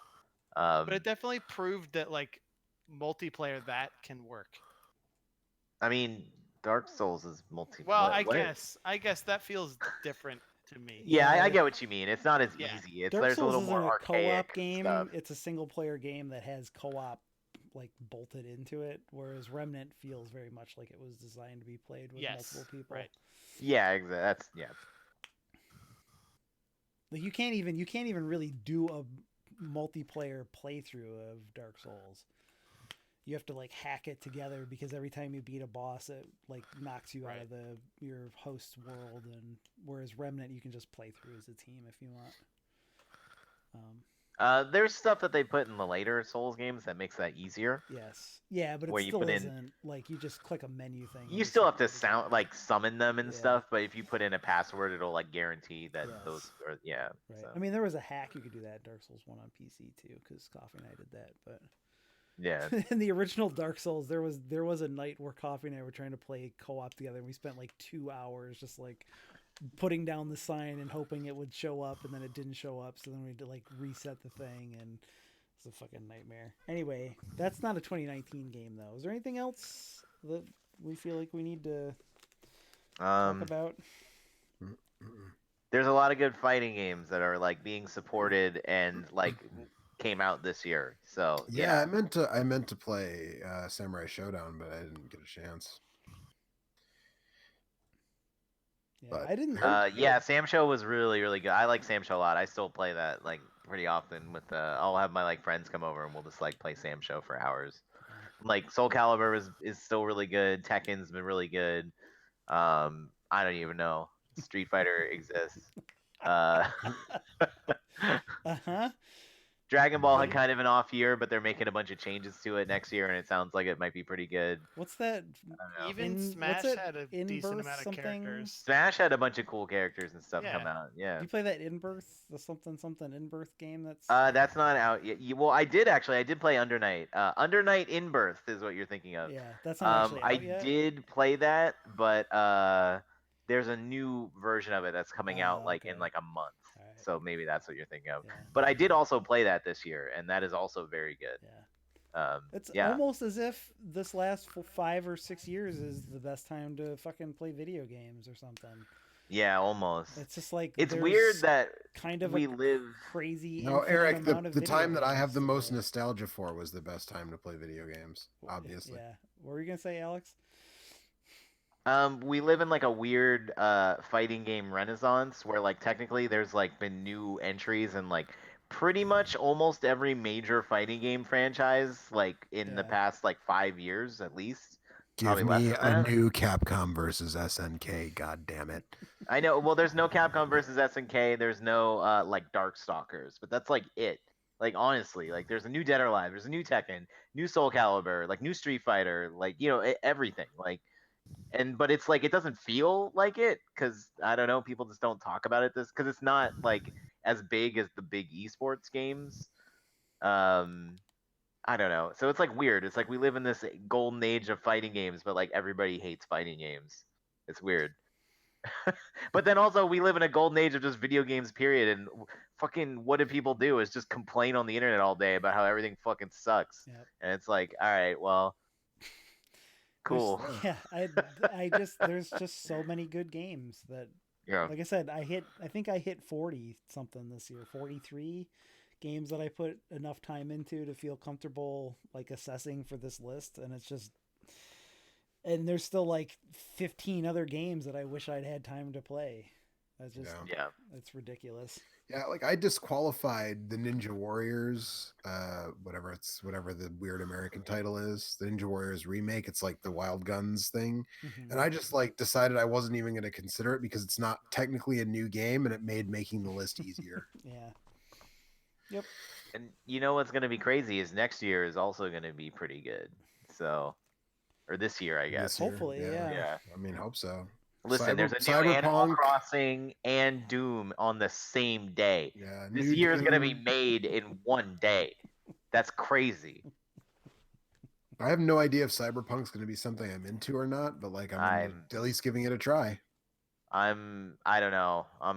There's a lot of like on this. Yeah. I'm very like there's been some like previews. But you guys are like Witcher super fans, shouldn't you automatically? Yeah, but that's the thing is there's lots of like bored me to tears, but Witcher was good, but there's lots of like questionable politics that is going into the game. It's more like the marketing team for CD Projekt has been doing some questionable things, but it seems like the writing team and the art team have been saying mostly the right things. So it's like I'm waiting and seeing as far as a lot of that stuff is concerned. I'm withholding judgment for now. Yeah. Exactly.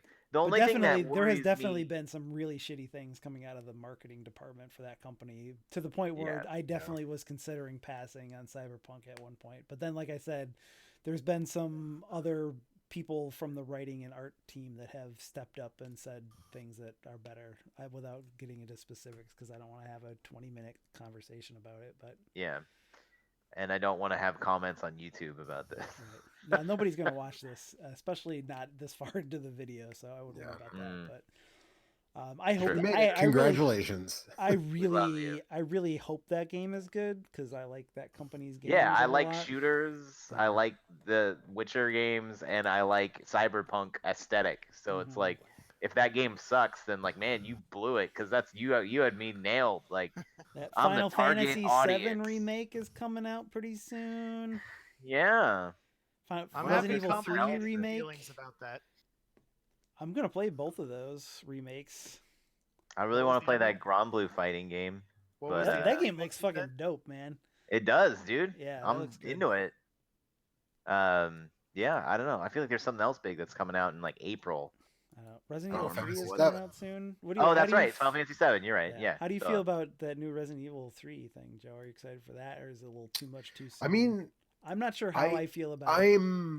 I'm cautiously optimistic. I feel like annual is like that's where you get into the danger zone of like you're not maybe spending enough time on the game Yeah. to make it super good, but also I don't love the original Resident Evil 3, so there's a chance that like I'll play it and be like I'm in because it's such a big improvement over the original 3, but it's not as even if it's not as good as the 2 remake. I don't know. Well, I mean I'm going to play it for sure. So we'll see how I feel about it, I guess.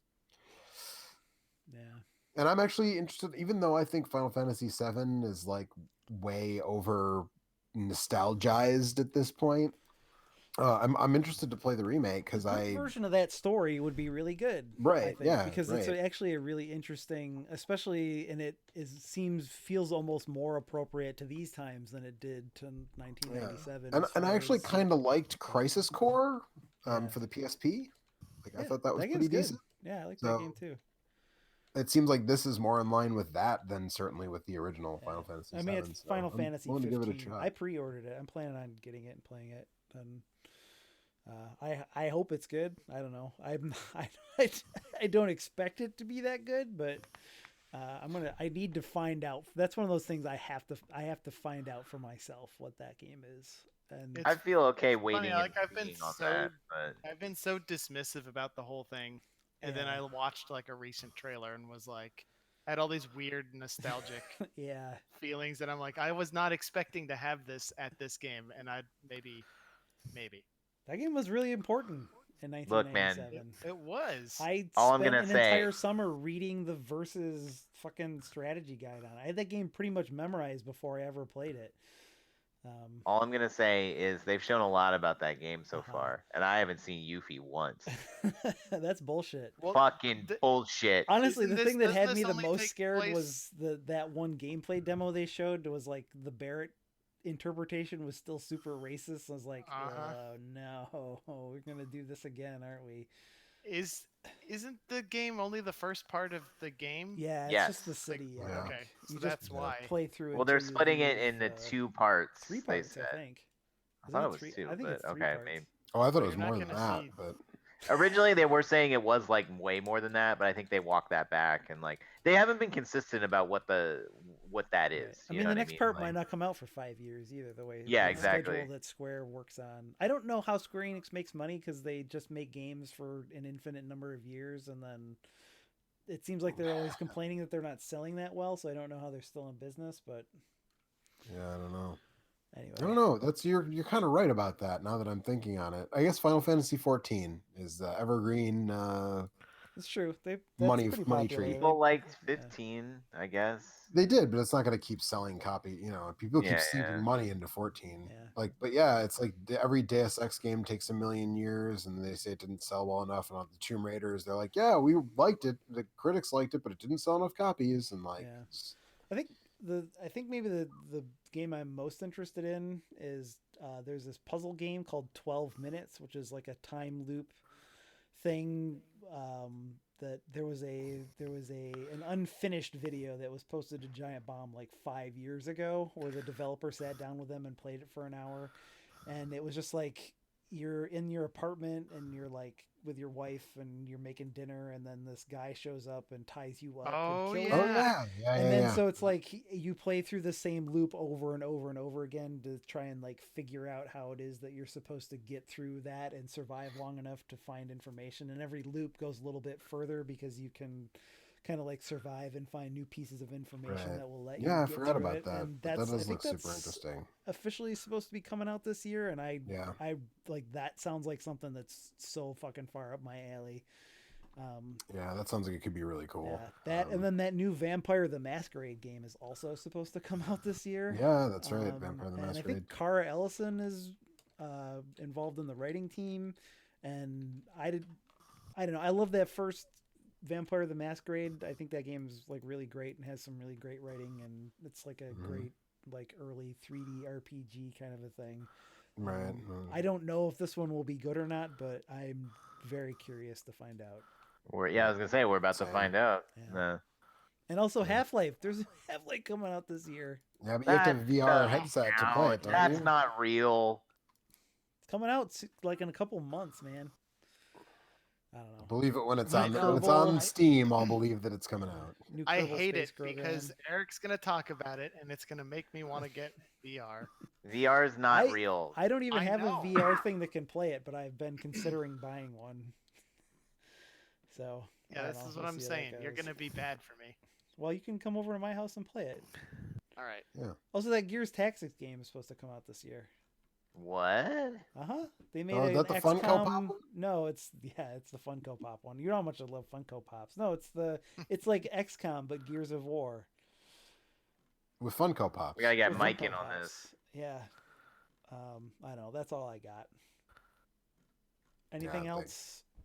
Nah. All right. Did you guys talk about Bloodstained? I think you did, right? We didn't did. talk Yep. about Bloodstained. All right. They okay. convinced me to buy it. Bloodstained's really good. fucking wild, man. Yeah. It's Alex, really- the only exposure I had was the first time you played it. You were quite angry. Okay. Yeah, but I got over it. I was angry for I like the know, first day, But and that's then I was like, that's all I ever heard. That was my only. That was the only critical opinion I heard of that game. Oh, but like I Splunky literally 2. played it obsessively for like a week. Splunky 2 is supposed to come out this year too. Oh yeah, Really? Splunky 2's supposed to finally. Yeah. All right. Yeah. All right. All right. I think that's it. I think we're just hanging out. We're just and- rambling at this point. I was about to say, are we still on? Like, It's are a we late night. recording? Now it's Yes, just like we're a still late on. night Is this ramble thing on? session. That's what Yeah. these always turn into. Yeah, I'm gonna see about taking my dogs out and going to bed. I gotta work in the morning, so. I hear Kurt's still here. I think I can Yeah, hear him Kurt's still still here. breathing, so he's not dead at least. That's I'm cool. not dead. He I could be sleeping. muted while I went to dry heave. Oh, I'm sorry. fun. Oh no. Okay. Feel better Oh, wow. soon, Kurt. I coughed so hard that my stomach got upset, and I went. But I Oh, haven't no. eaten. That was fun. Oh boy. Well, I hope you feel better soon. Me too. Yes. Kurt Uh, bringing in the three. 20. I'm glad you feeling. showed up and toughed it out, but I'm sorry that we didn't get the true Kurt Adam Game of the Year experience. It's just too It's bad. true. Yeah. All right. I It's think all that's good. it. I think that's it. 2019. You know what? This is still the It's a best good fucking year. time to be playing video games. Lots of For good video video games. Video Yep. games. Video games. There's so many video games. You can play them by yourself. You can play them with your friends. You can play them with a bunch of racist pieces of garbage. It's But Loner don't do the Bears. last one. Don't do the last one. You can play them with anybody. Your That's friends, racist. you can play him with a guy that references a weird old Steven Seagal action movie in his username for no reason. It's A awesome. loner in pairs on your neighbor's dog. Yep. All right, that's it. We'll be back next year. Bye. Yeah. Bye. Good night. Bye. Bye.